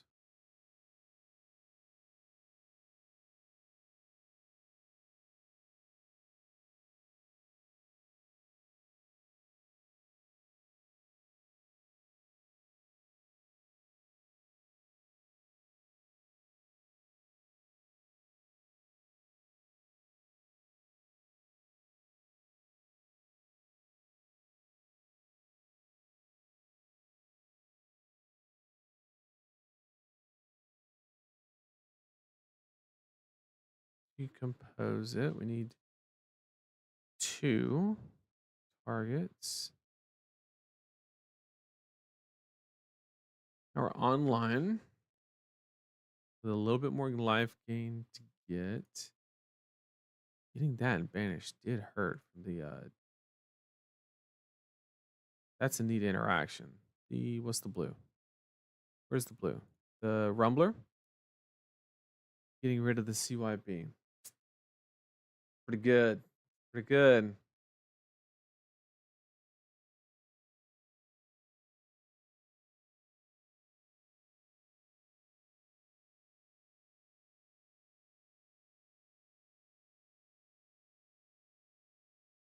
We might have a brick.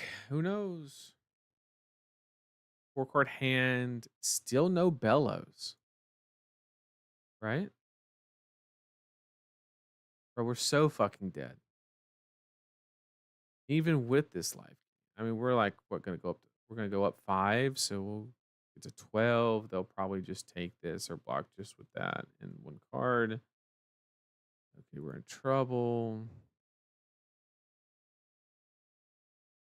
So we've got almost some type of like equilibrium, but still, it's a tough spot right here. 17 cards in deck. We do have the Thistle Bloom 4 hands away. I don't think we can get there with no Blood Rush Bellows in the grave. I think we don't have the runway. Playing Sigil of Cycles. Okay. Is that to make sure? Why would you do that? Think, think, think, think, think.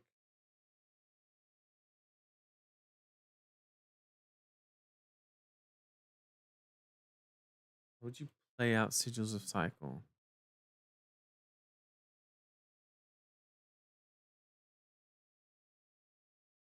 Instead of blocking 2. This has to be a Blood Rush, which means my only win is to resolve this card. Yeah.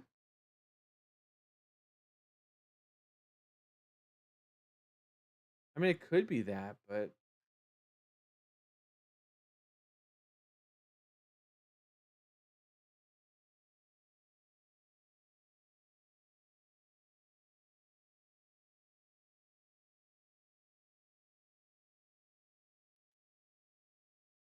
Huh.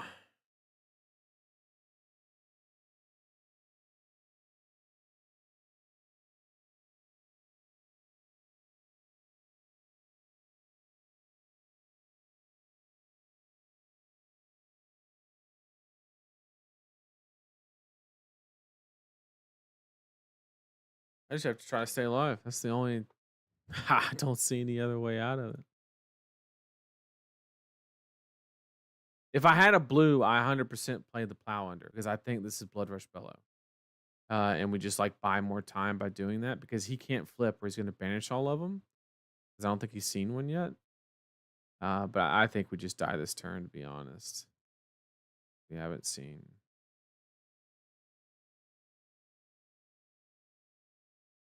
And he's got the free like hand filter, right? So like it's guaranteed to be a pretty good Blood Rush Bellow.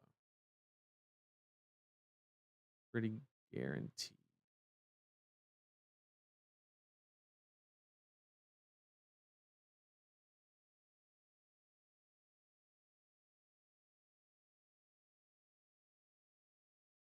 Country Blessings, we have 3 and then 1. So there's that yellow one right next to the Thistle Bloom, which we.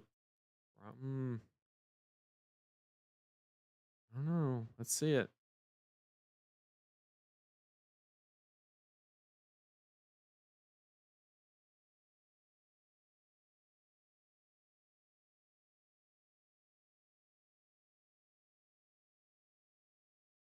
I would love room for a Germinate, but I don't think we're gonna get the space. There's just no way.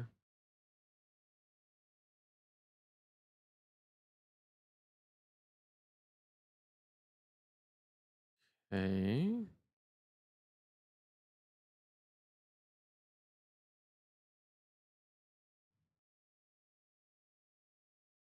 Is he playing? No, he's not playing that to get. But where are your Blood Rush Bellows?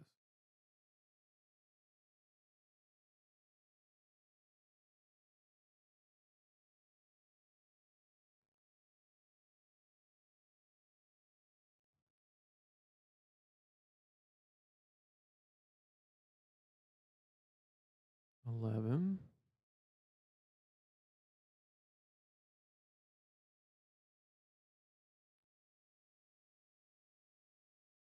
No go again.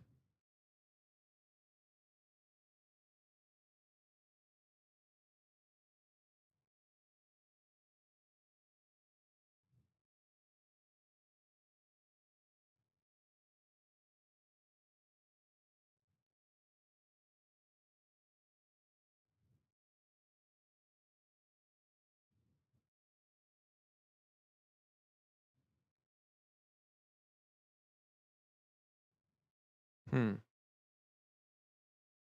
Would tuning be helpful? It seems like it would. There's been a lot of spots where I've looked over to the left side of the screen and wished there was tuning there. The chess piece is fucking good though, so it could be just a sideboard slot, not like main deck idea. But I 100% agree, Spence. That is 100% a possibility.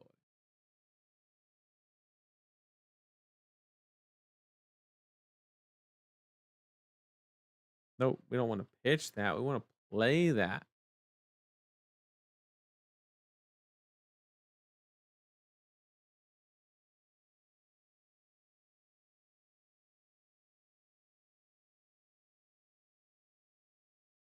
This hand does a bunch of nothing. Does a bunch of blocking. We make 2 of those.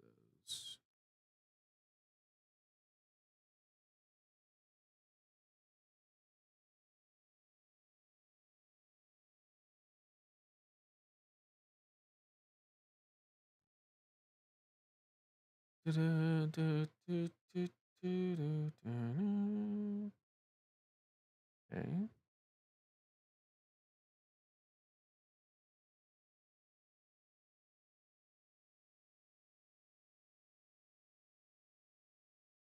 So this is 5. Then we go, I guess, just 2. There's no reason to hold.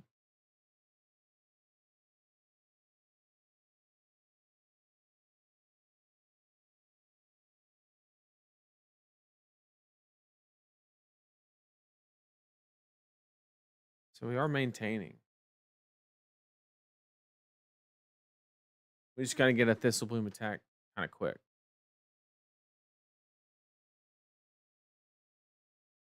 Where you at, brother? There it is. It's go time. Probably got a second one in Arsenal. He played from hand, been sitting on the Arsenal. Yeah, he's probably got a second. I think we die here. It's been good, chat. We do have a lot of non-attacks, so we're definitely going to use the bark skin again as a little bit of a counter. I think we'll stay alive, but we'll ultimately just lose to the recursion. It's my thought process. We're giga dead if he pitches for claw and it's a non-6. That means he has a second. We're so fucking dead. That means he has a second blood rush bellow. He's just securing it. Is what he's doing. Yeah, we are toast, bro.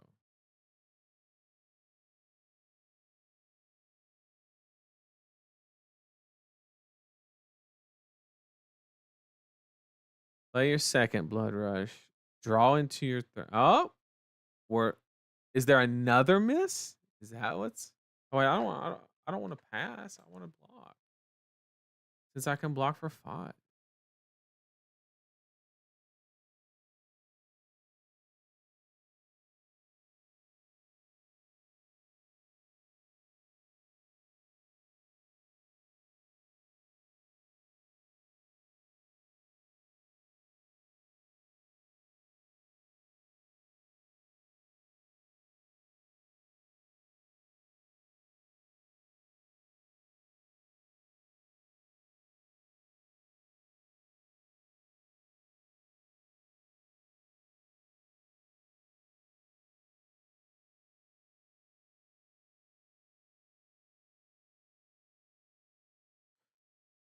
Okay, here's the stack. We have a little mini combo, and then we can also arsenal the germinate. So can he present more than what? 12 and 3, 15.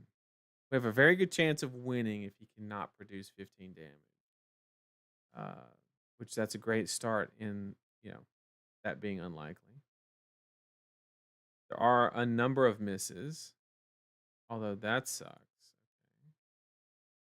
Okay. That's a pretty good card to acquire. It's everything. It's a blue. It's a 6. So fix his resource problem. Does he have a bellow to go with it?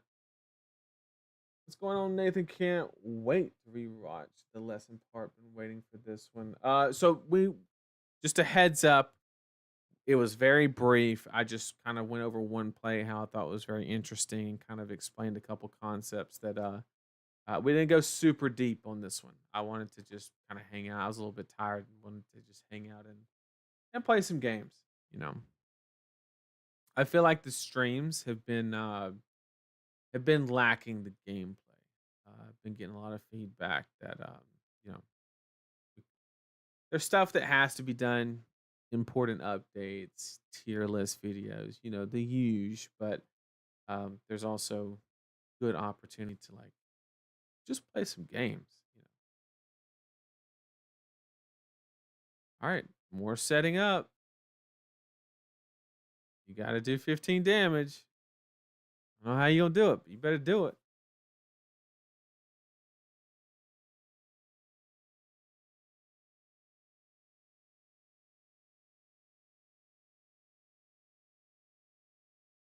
Okay, I can use the whole hand. So that's not a problem. That was the one card I was gonna block with. If we're being 100% honest. I guess we're not now. 7. That is not 15. So pass turn.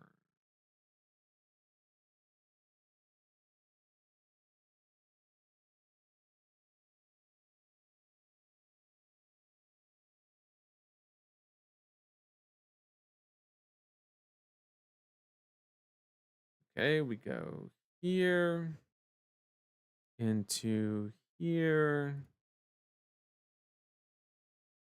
This is our little combo. Then we do both.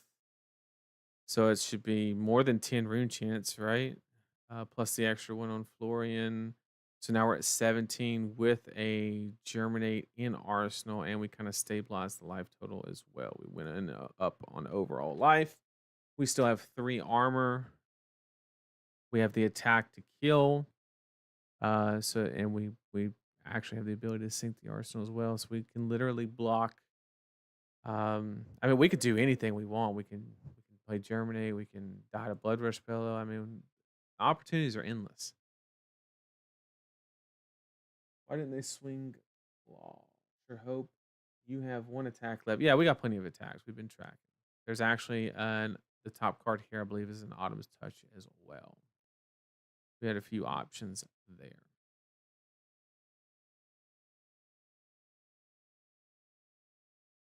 Yeah, of course, Ed. We're not gonna block with Plow. 100%. No shot. No shot. I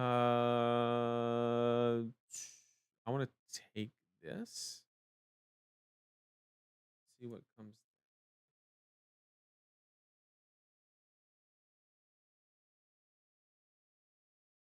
Oh, a second one. Okay. Oh, we're dead. Okay. Well, that was fun.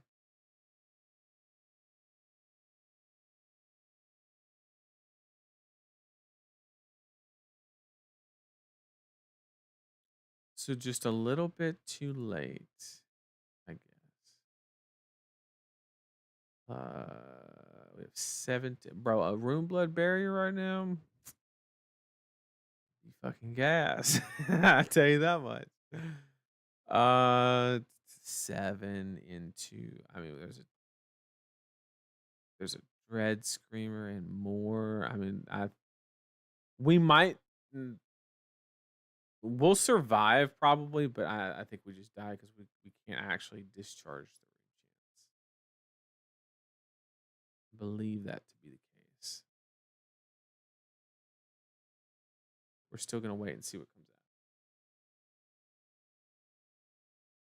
But we're giga dead here. Like, unless this Dread Screamer misses or something, that's our so close. But even then it produces 10 and it gets what? We have 3 block. I mean, we're close to surviving, but it's still really sus. Uh that's not how that works. And he has go again.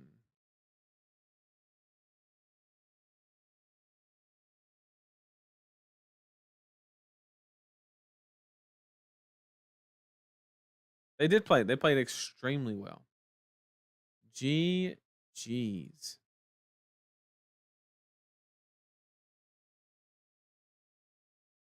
All right, I'll do one more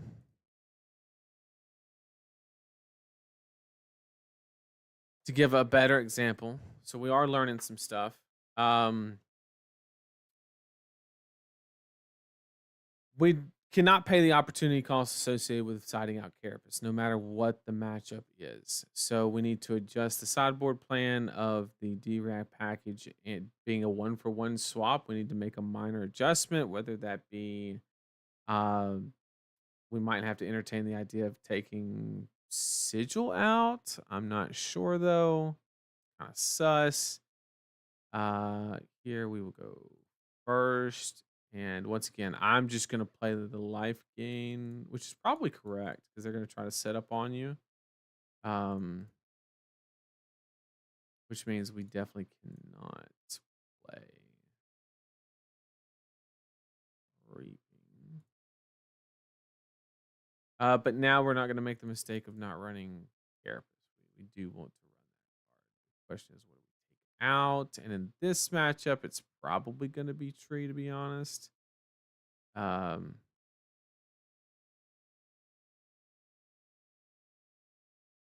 also be Bramble. I'm gonna say Tree.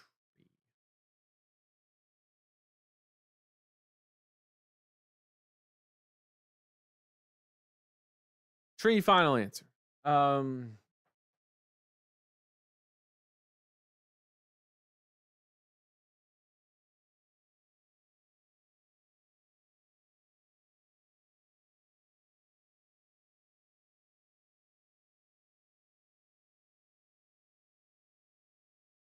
GG's. You played it really well. Really well.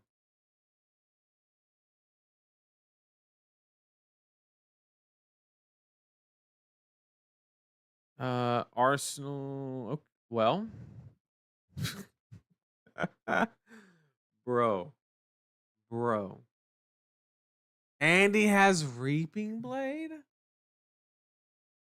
There's no way. This is a this is a stream snipe. Ain't no way you're running that against Florian. Why? What's the life? Is it just to stop germinate? I guess it could. I don't.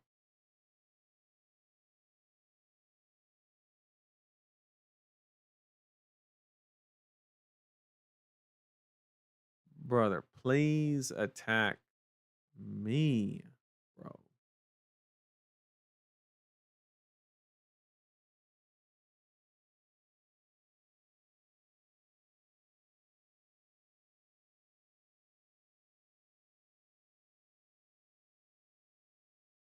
Okay.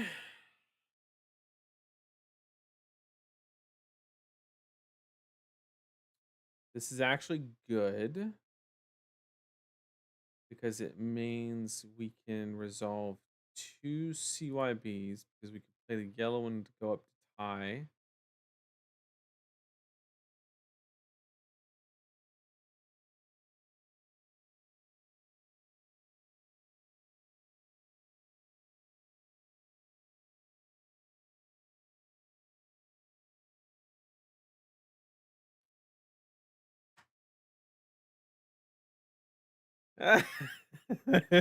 That's me. Oh man.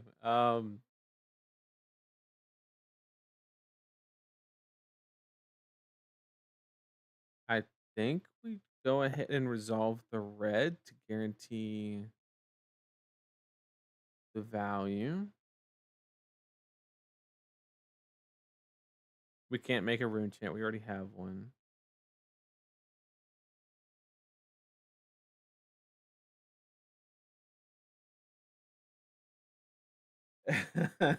Seeing Nathan lose on one always makes me smile. I'm glad I could do that for you. And we could play this one.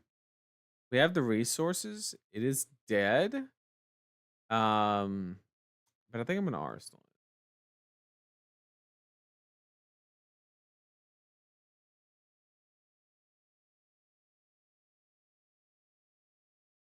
But the fact that we already got two in the bin is like it's pretty dope actually.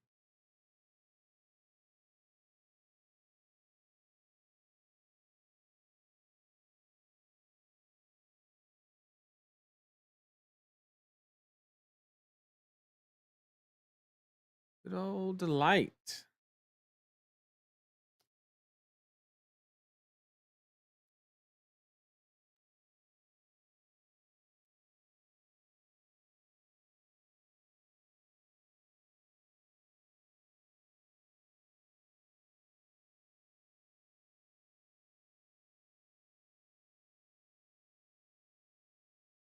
Did I not scepter? Oh my god. We're trolling. We're actually trolling. No, you guys are right. I'm just fucking tired. Oh my god. We actually just passed with two floating. Um and that's why the good channel is three floating. In case you didn't know. Bro. We are slacking today. We threw the new game, like literally had it. Okay, let's zone back in. We're in this. Those triggers go off. There's nothing we can do about that. We definitely pitched to. There's no forced damage here, which is good. We do need to worry about succumb in this situation. So we are going to do that. We're gonna AB1. Should have pitched the germinate, but that's fine. We'll min-max stuff.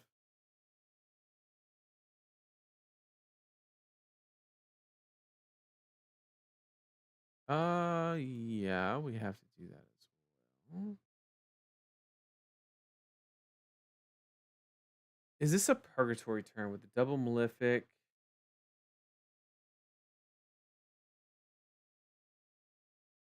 No, I think it is.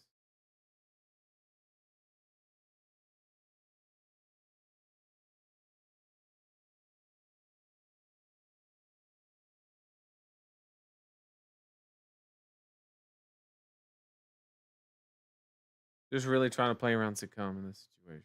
Siege, that's good too. A good play.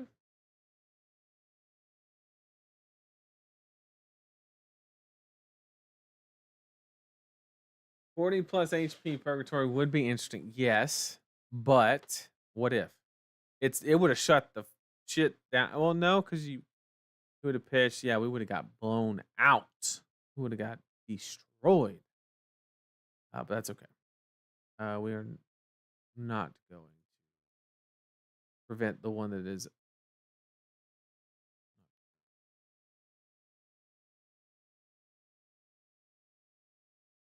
Coming in for 8, which means when the combat chain closes, he will not gain a life because I will be under. But this is actually a decent situation because we are now under, and we're putting a clock on the creepers early. So now our number one priority is just to stop all of the arcane damage, if possible, is kind of like our number one goal. Other than that, we do have a couple blues, so that is ideal. We do not have the earth to support the carapace, which is unfortunate.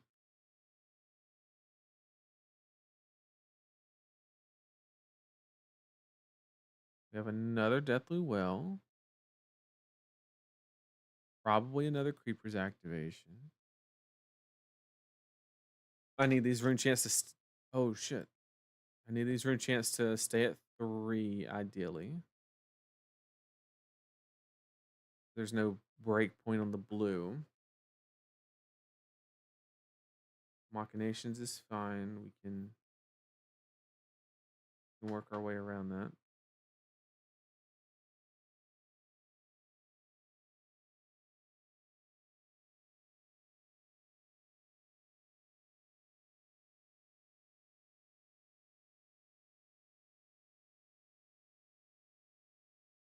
We need to prevent the coal here, though, so we can't take any damage because there's currently nothing to be rune gated off of these rune chants.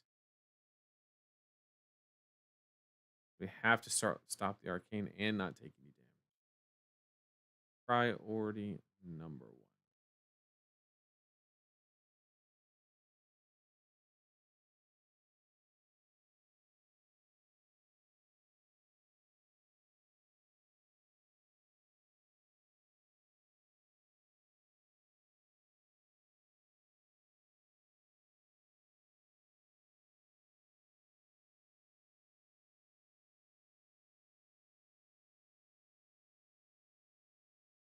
Okay, your move. You can play the coal now and don't mind it at all.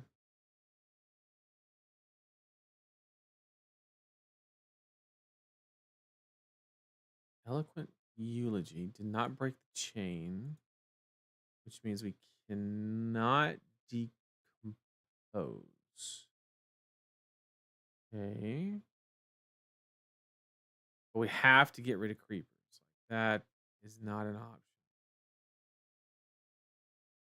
And we also don't want to give an eloquence token. That's like dangerous as shit too. So unfortunately, we have to commit and be inefficient with our armor and give bark skin on the eulogy because we can't decompose.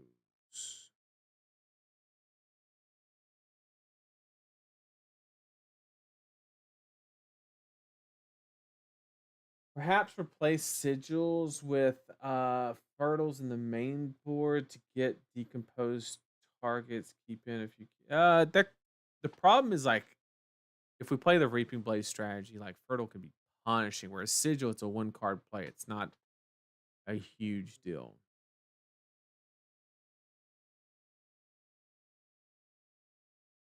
Actually, we don't have to be inefficient because we have the good old shield. Thank God for that.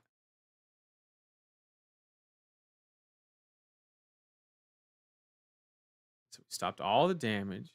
Creepers should go unless he's got something fancy lined up for us. No, not ending the turn with anything. All right. Now we just need Vinny to be Vinny. The next step is to get these quill hands. When the quill hands go, the bricks start coming. That's what we're playing toward basically.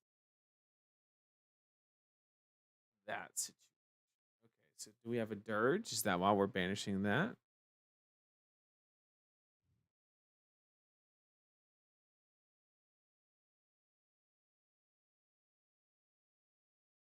Funeral Moon with no go again, so this is just straight setup.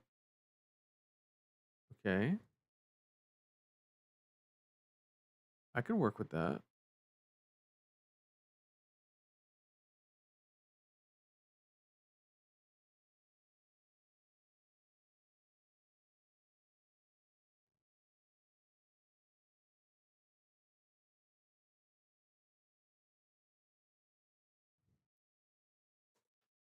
I'll throw a little bit of tempo. Then we also get to play this because we are still currently under. I just want to see if there's no reason, I guess, for absolutely maximum amount of not giving information. We could wait till one resolves and then jam it now. But he is pitching, so we're good to stay hiding.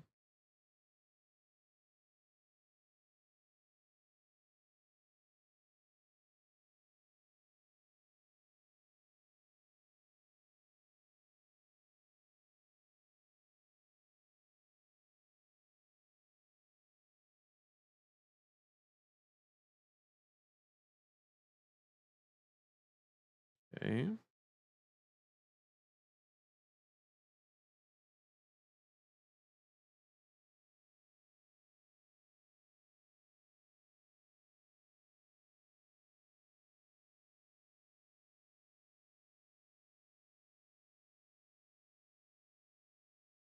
Bro, I feel bad for doing this to you. Brother. Oh man. Got you baited. Got him. Now what you gonna do? What you gonna do? Oh no.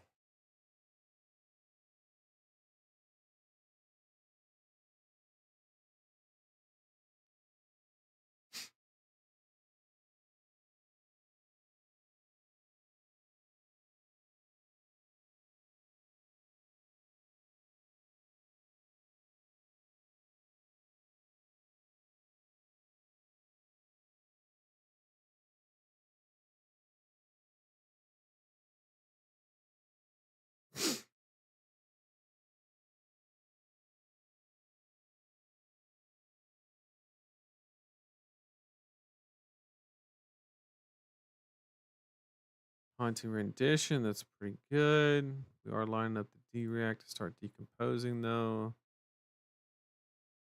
I'd love to draw another one of those. I think we have just enough earth. At least get chess piece online. Since he is running Besiege, he goes tall enough to where we can actually get value from it. Reduce, okay. Gonna pass on the scepter because he does have a lot of blood debt. He's gotta throw something. Okay. Turtle's not ready yet.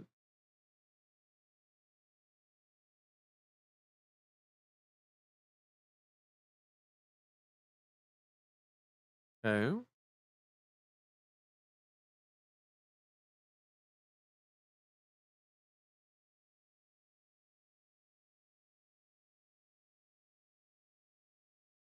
This actually works for me because now I can just do a pitch stack for free, basically.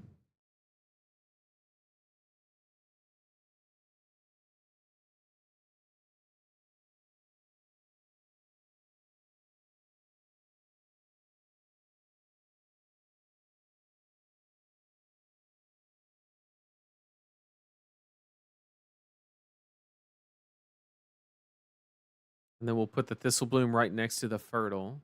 And when we get there, it'll obviously should be online. And let's go ahead and scepter. Switching both. We don't need the bramble for anything. That's not what we're actively trying to accomplish right this second.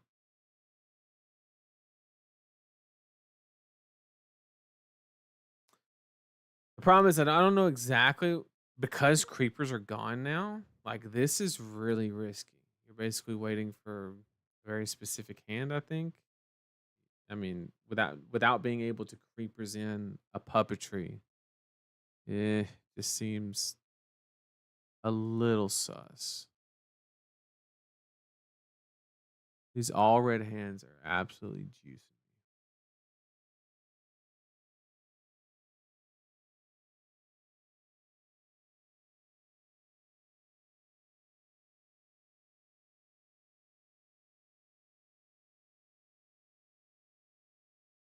I take back everything I just said. We have a thistle bloom on the bottom, and we're about to pitch all this shit. Oh, when you got it, right? So that's what we're gonna do. Two earth cores to finish doesn't really matter, I guess. We have no reason to expedite, right? Like,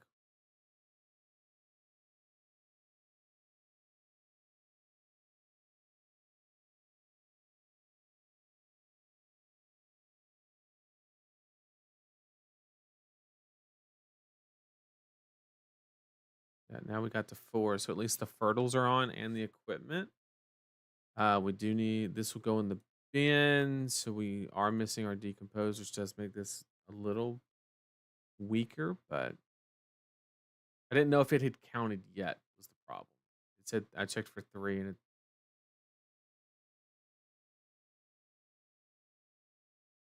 swinging for 8, getting blocks, prolonging the game, getting more blood debt. I'm down for it. Just bleed them out.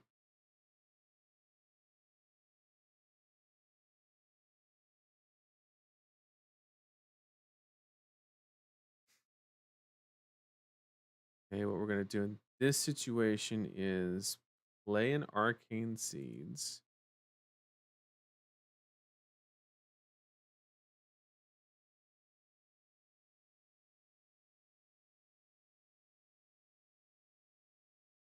And then we're actually gonna go ahead and play the CYB to get another one into the graveyard. Because it is a yellow one. We get the last yellow one, and there's two red ones that are really juicy when we do stumble upon them.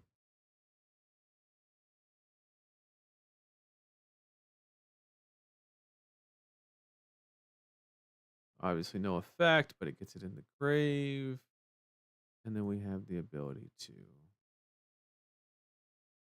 go ahead and throw a scepter. Easy peasy. But they're moving down to 25. They obviously have a lot of options here, but we're still getting cards from hand. They still have D reacts, things like that. Um, but I mean, they are up to 10 rune chance, which is significant. I'm curious how, once again, without creepers, I don't know, maybe he's waiting for like the perfect hand. Like Cole, like it's just not gonna be enough. It's good, don't get me wrong, but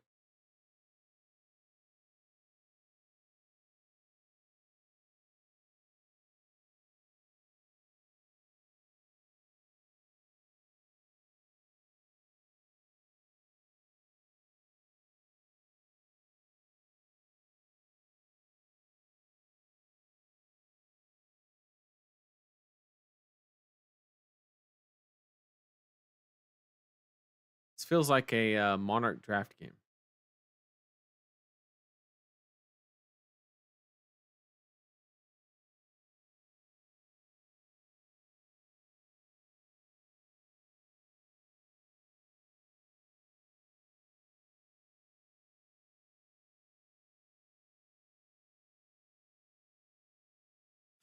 Okay, it's apparently go time.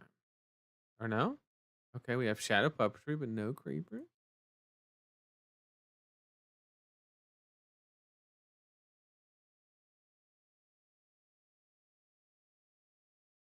You do have access to coal. So you have the ability to make me banish a card, which I can make it the Earth card to kind of help my cause. You can get the eulogy. I mean, this is gonna happen no matter what. There's nothing I can really do there. I just need to empty my hand for this situation.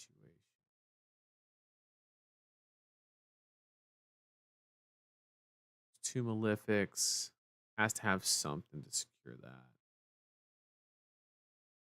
Funeral moon, maybe.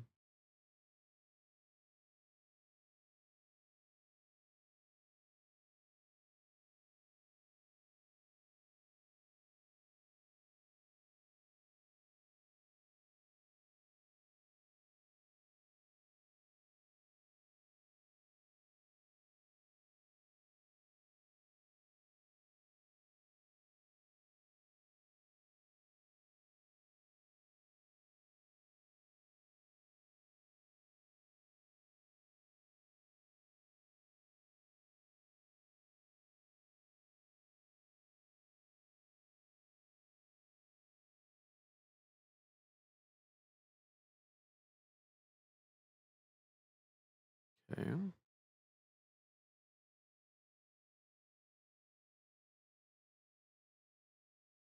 Has the option to coal now. He wants to do it kind of.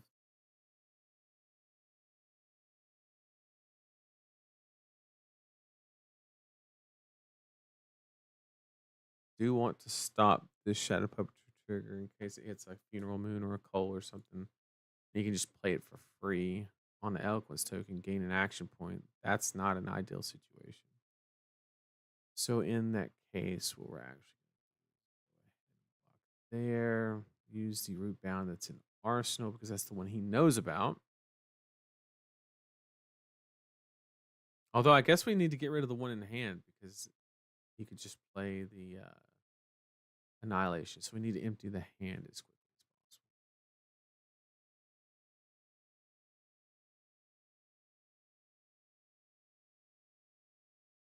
So yes, we would like to decompose. We're at 4 currently, so no matter what, we're 2 away. Choices are made for us. This earth will go in. We can put another one in and be ready on the last one. So 1 move away, still 4 blood debt, although 2's playable with coal and 1 more.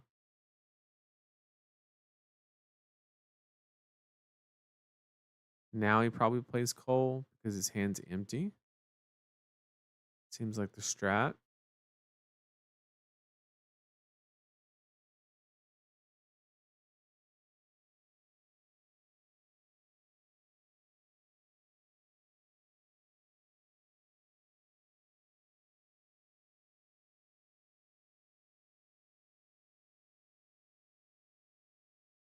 Mhm.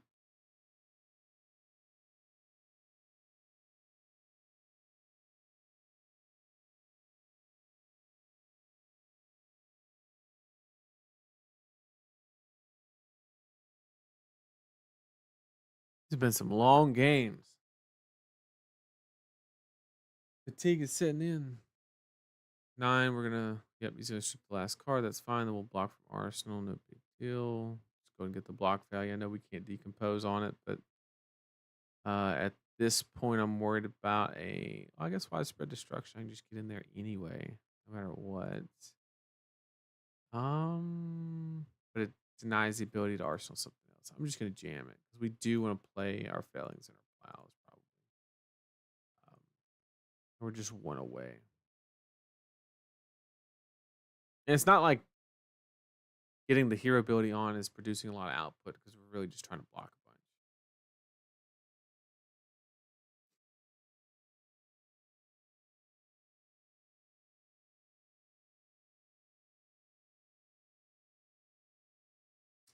Still up by 8. They're almost out of equipment, waiting for those cool hands to go. We still got some of ours. Funeral Moon banished. Nobody's taking damage yet. Nor do I plan to.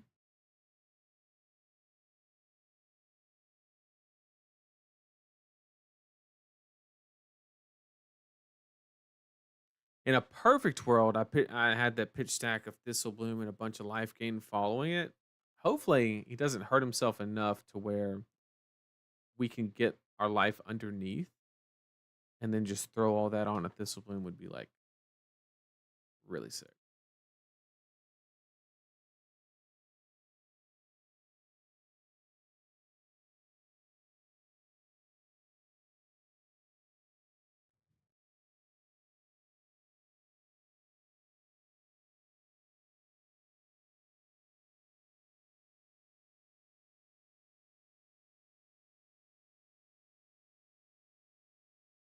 There's that quill hand. Oh shit.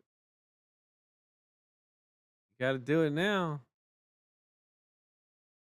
Okay. If I'm not mistaken, it's unpreventable, right? Because he did that whole thing.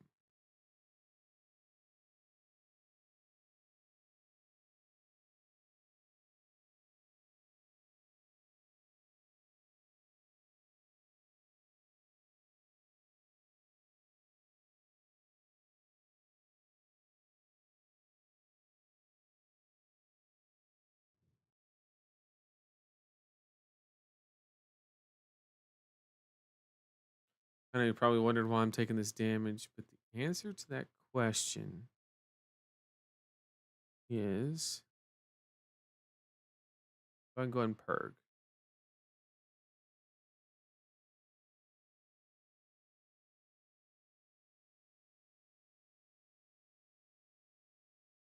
I want to purg here because the only thing we get blown out by is a coal from hand,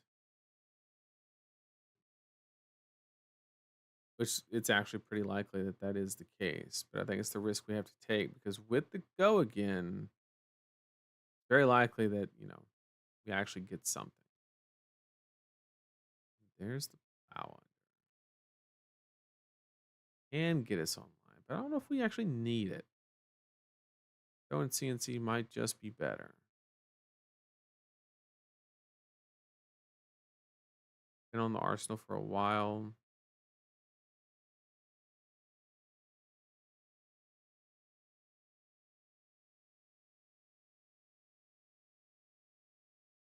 Yeah, I think we've already taken damage, so we can't stop that.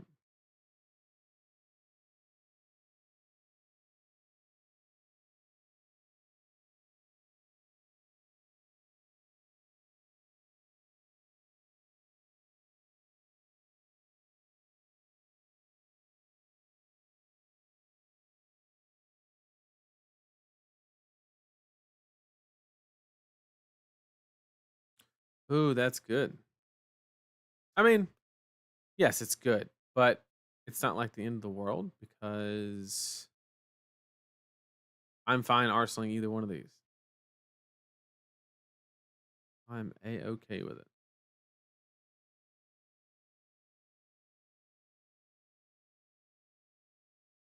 So just trading card for card here.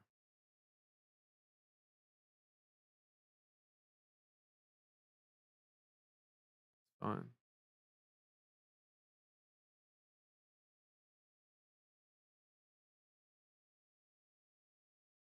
All right. Here I'm just gonna get the block. I don't think it's that serious. We have what? So we're out of there, so we have to do it offensively. We have failing, one plow under. So there's two of each in the deck, which means we're fine on targets. Especially because he knows about it, he might refrain from trying to arsenal. Obviously, not going to be ideal.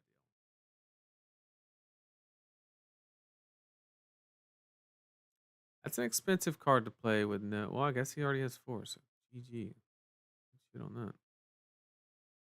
Okay. This is a decent hand to kind of shut that idea down.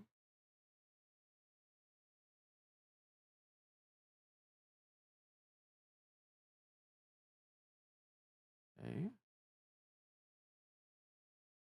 So what we can do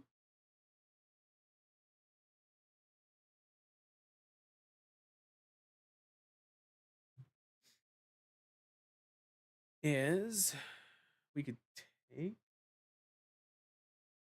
the we're gonna take it all the way down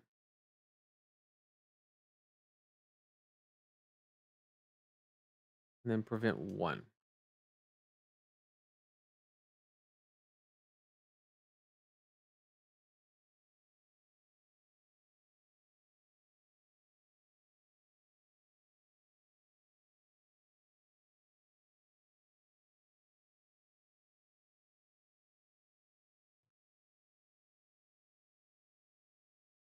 Then we're gonna take another three, which means this is a wash for sigil. We'll go back up to 17, and we can still fit in Count Your Blessing underneath Reaping Blade. So we can get both of our life gain sources being underneath, which is the entire point. That's all we're trying to accomplish. Unless they do that, in which it makes it ever so inconvenient, if you will. I guess it does it because we do it on the trigger. So yeah, cool. You got me. So we take the damage on the succumb trigger. We go sigil up to 17, still below, let it resolve. And then CYB up to 20 something. We have no hand anymore. They do get the action point. Congratulations. But we're back up to 24. And they also don't get the banished this card from hand trigger, which is ideal.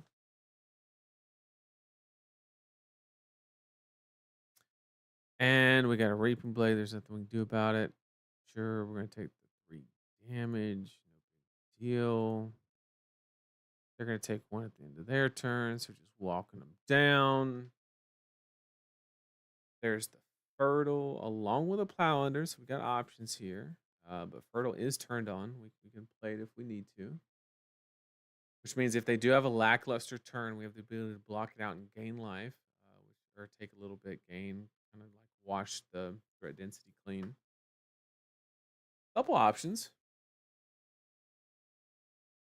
In a perfect world, it's a small attack. I could just block Swarming and then send Plow under Arsenal Fertile.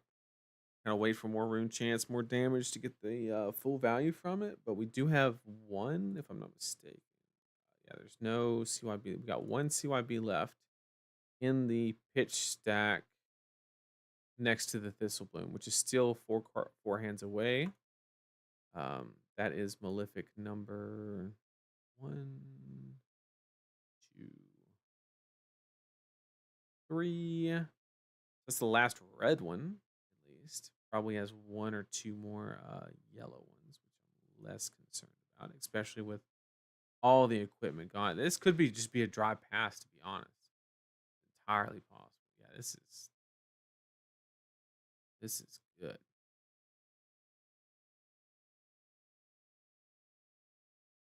So we're gonna take the rune chant. Then we're gonna block. We're gonna send the Plow under. Get online.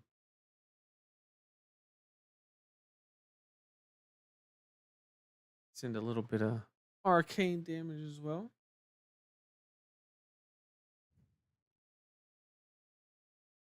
We have the backup life gain if we go underneath.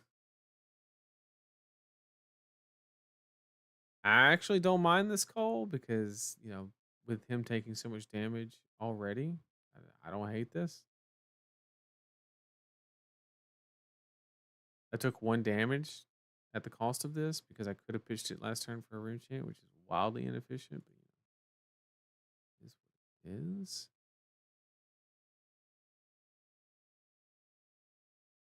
Okay, so we are officially online, ready to conduct some business. They have no equipment, 1 Malefic, and a Tunic counter and 3 cards, and 3 Blood Debt, just chilling. Uh, that are very difficult to play. They're not fluid cards like Funeral Moon or anything like that. Um, so I would say that we're in a good position. We still have armor in our chest, which obviously is going to be a little bit more value because we are online. We have a Thistlebloom pitch stack already lined up, and yeah, we just have to manage the life totals, not be too aggressive, not be too passive.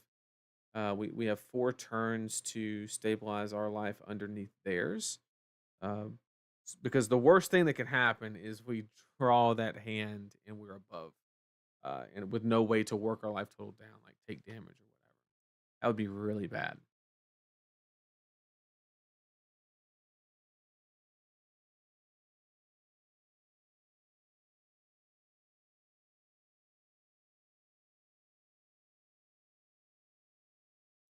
Is That's not the Thistlebloom. There's no way. We're further away from the Thistlebloom. So that this one can just be blocked with. We played a lot of our life gain stuff. That's not. Are they even attacking us? I guess they're not, which is okay with me. So what I'm gonna do is play a failing and intentionally not make a rune chance, so that way I can arsenal the other.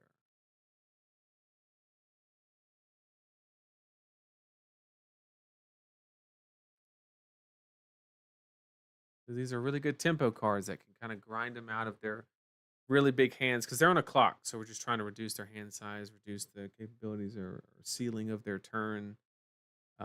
Is all we're trying to do, and this is the perfect card. So instead of getting one more damage by pitching the yellow, we'll just have the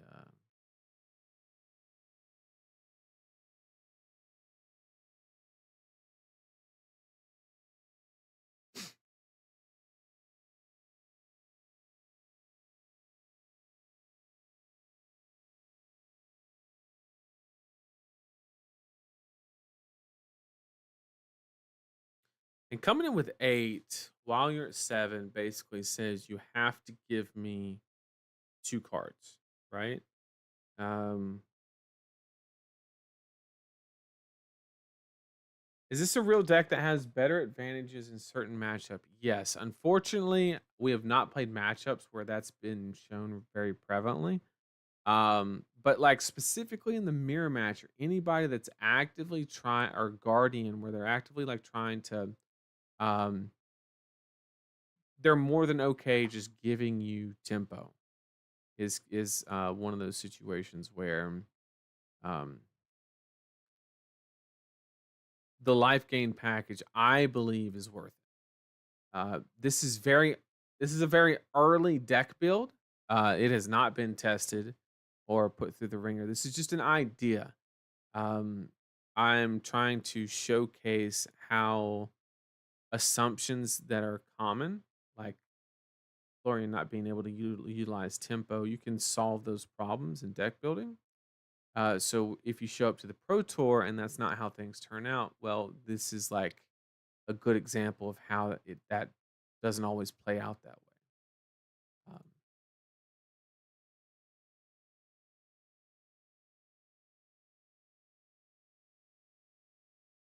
oh, that's fine.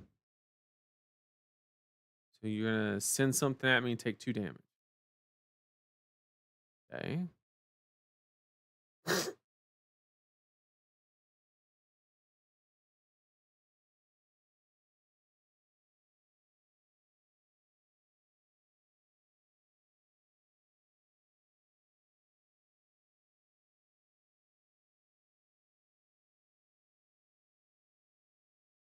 I just realized they have no AB, so that's our win con.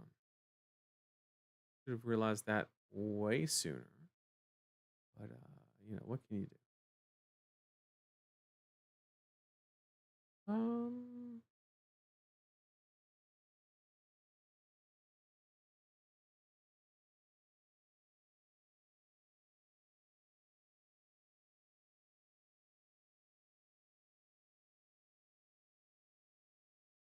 so I'm just gonna ping him to death, then send an attack to like clean it up. I should have realized the vet. I'm so used to them running flail and the offhand, the grimoire, that it just I'm really tired. You get tired. You're gonna need more than a revel to close this one out.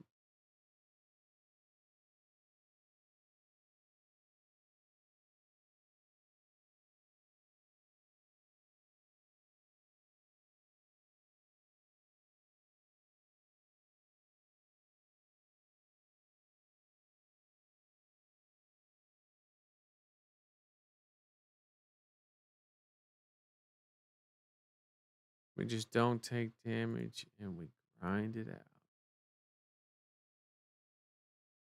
Go to 1, we get 4 rune chance. Any attack wins the game. Um,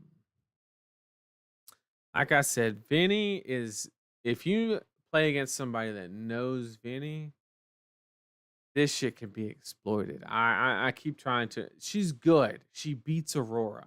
Like congratulations, but man, you play against a defensive deck. Like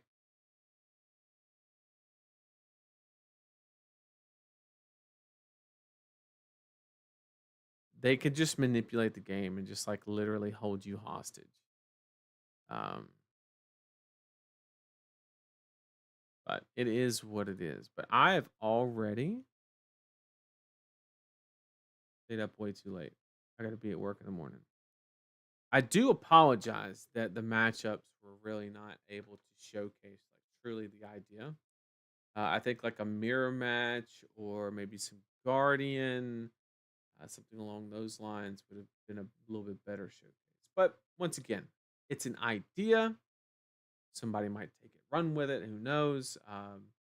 But be careful of innovation coming to the Pro Tour. You know, there could be anything. Don't make assumptions that, oh, it's Florian, they're not going to be able to utilize tempo. People will be creative. People will come up with things um, and kind of solve those problems. So I just want to say thank you all for joining me. I really do appreciate it. And I will see everybody next week. Take care, everybody.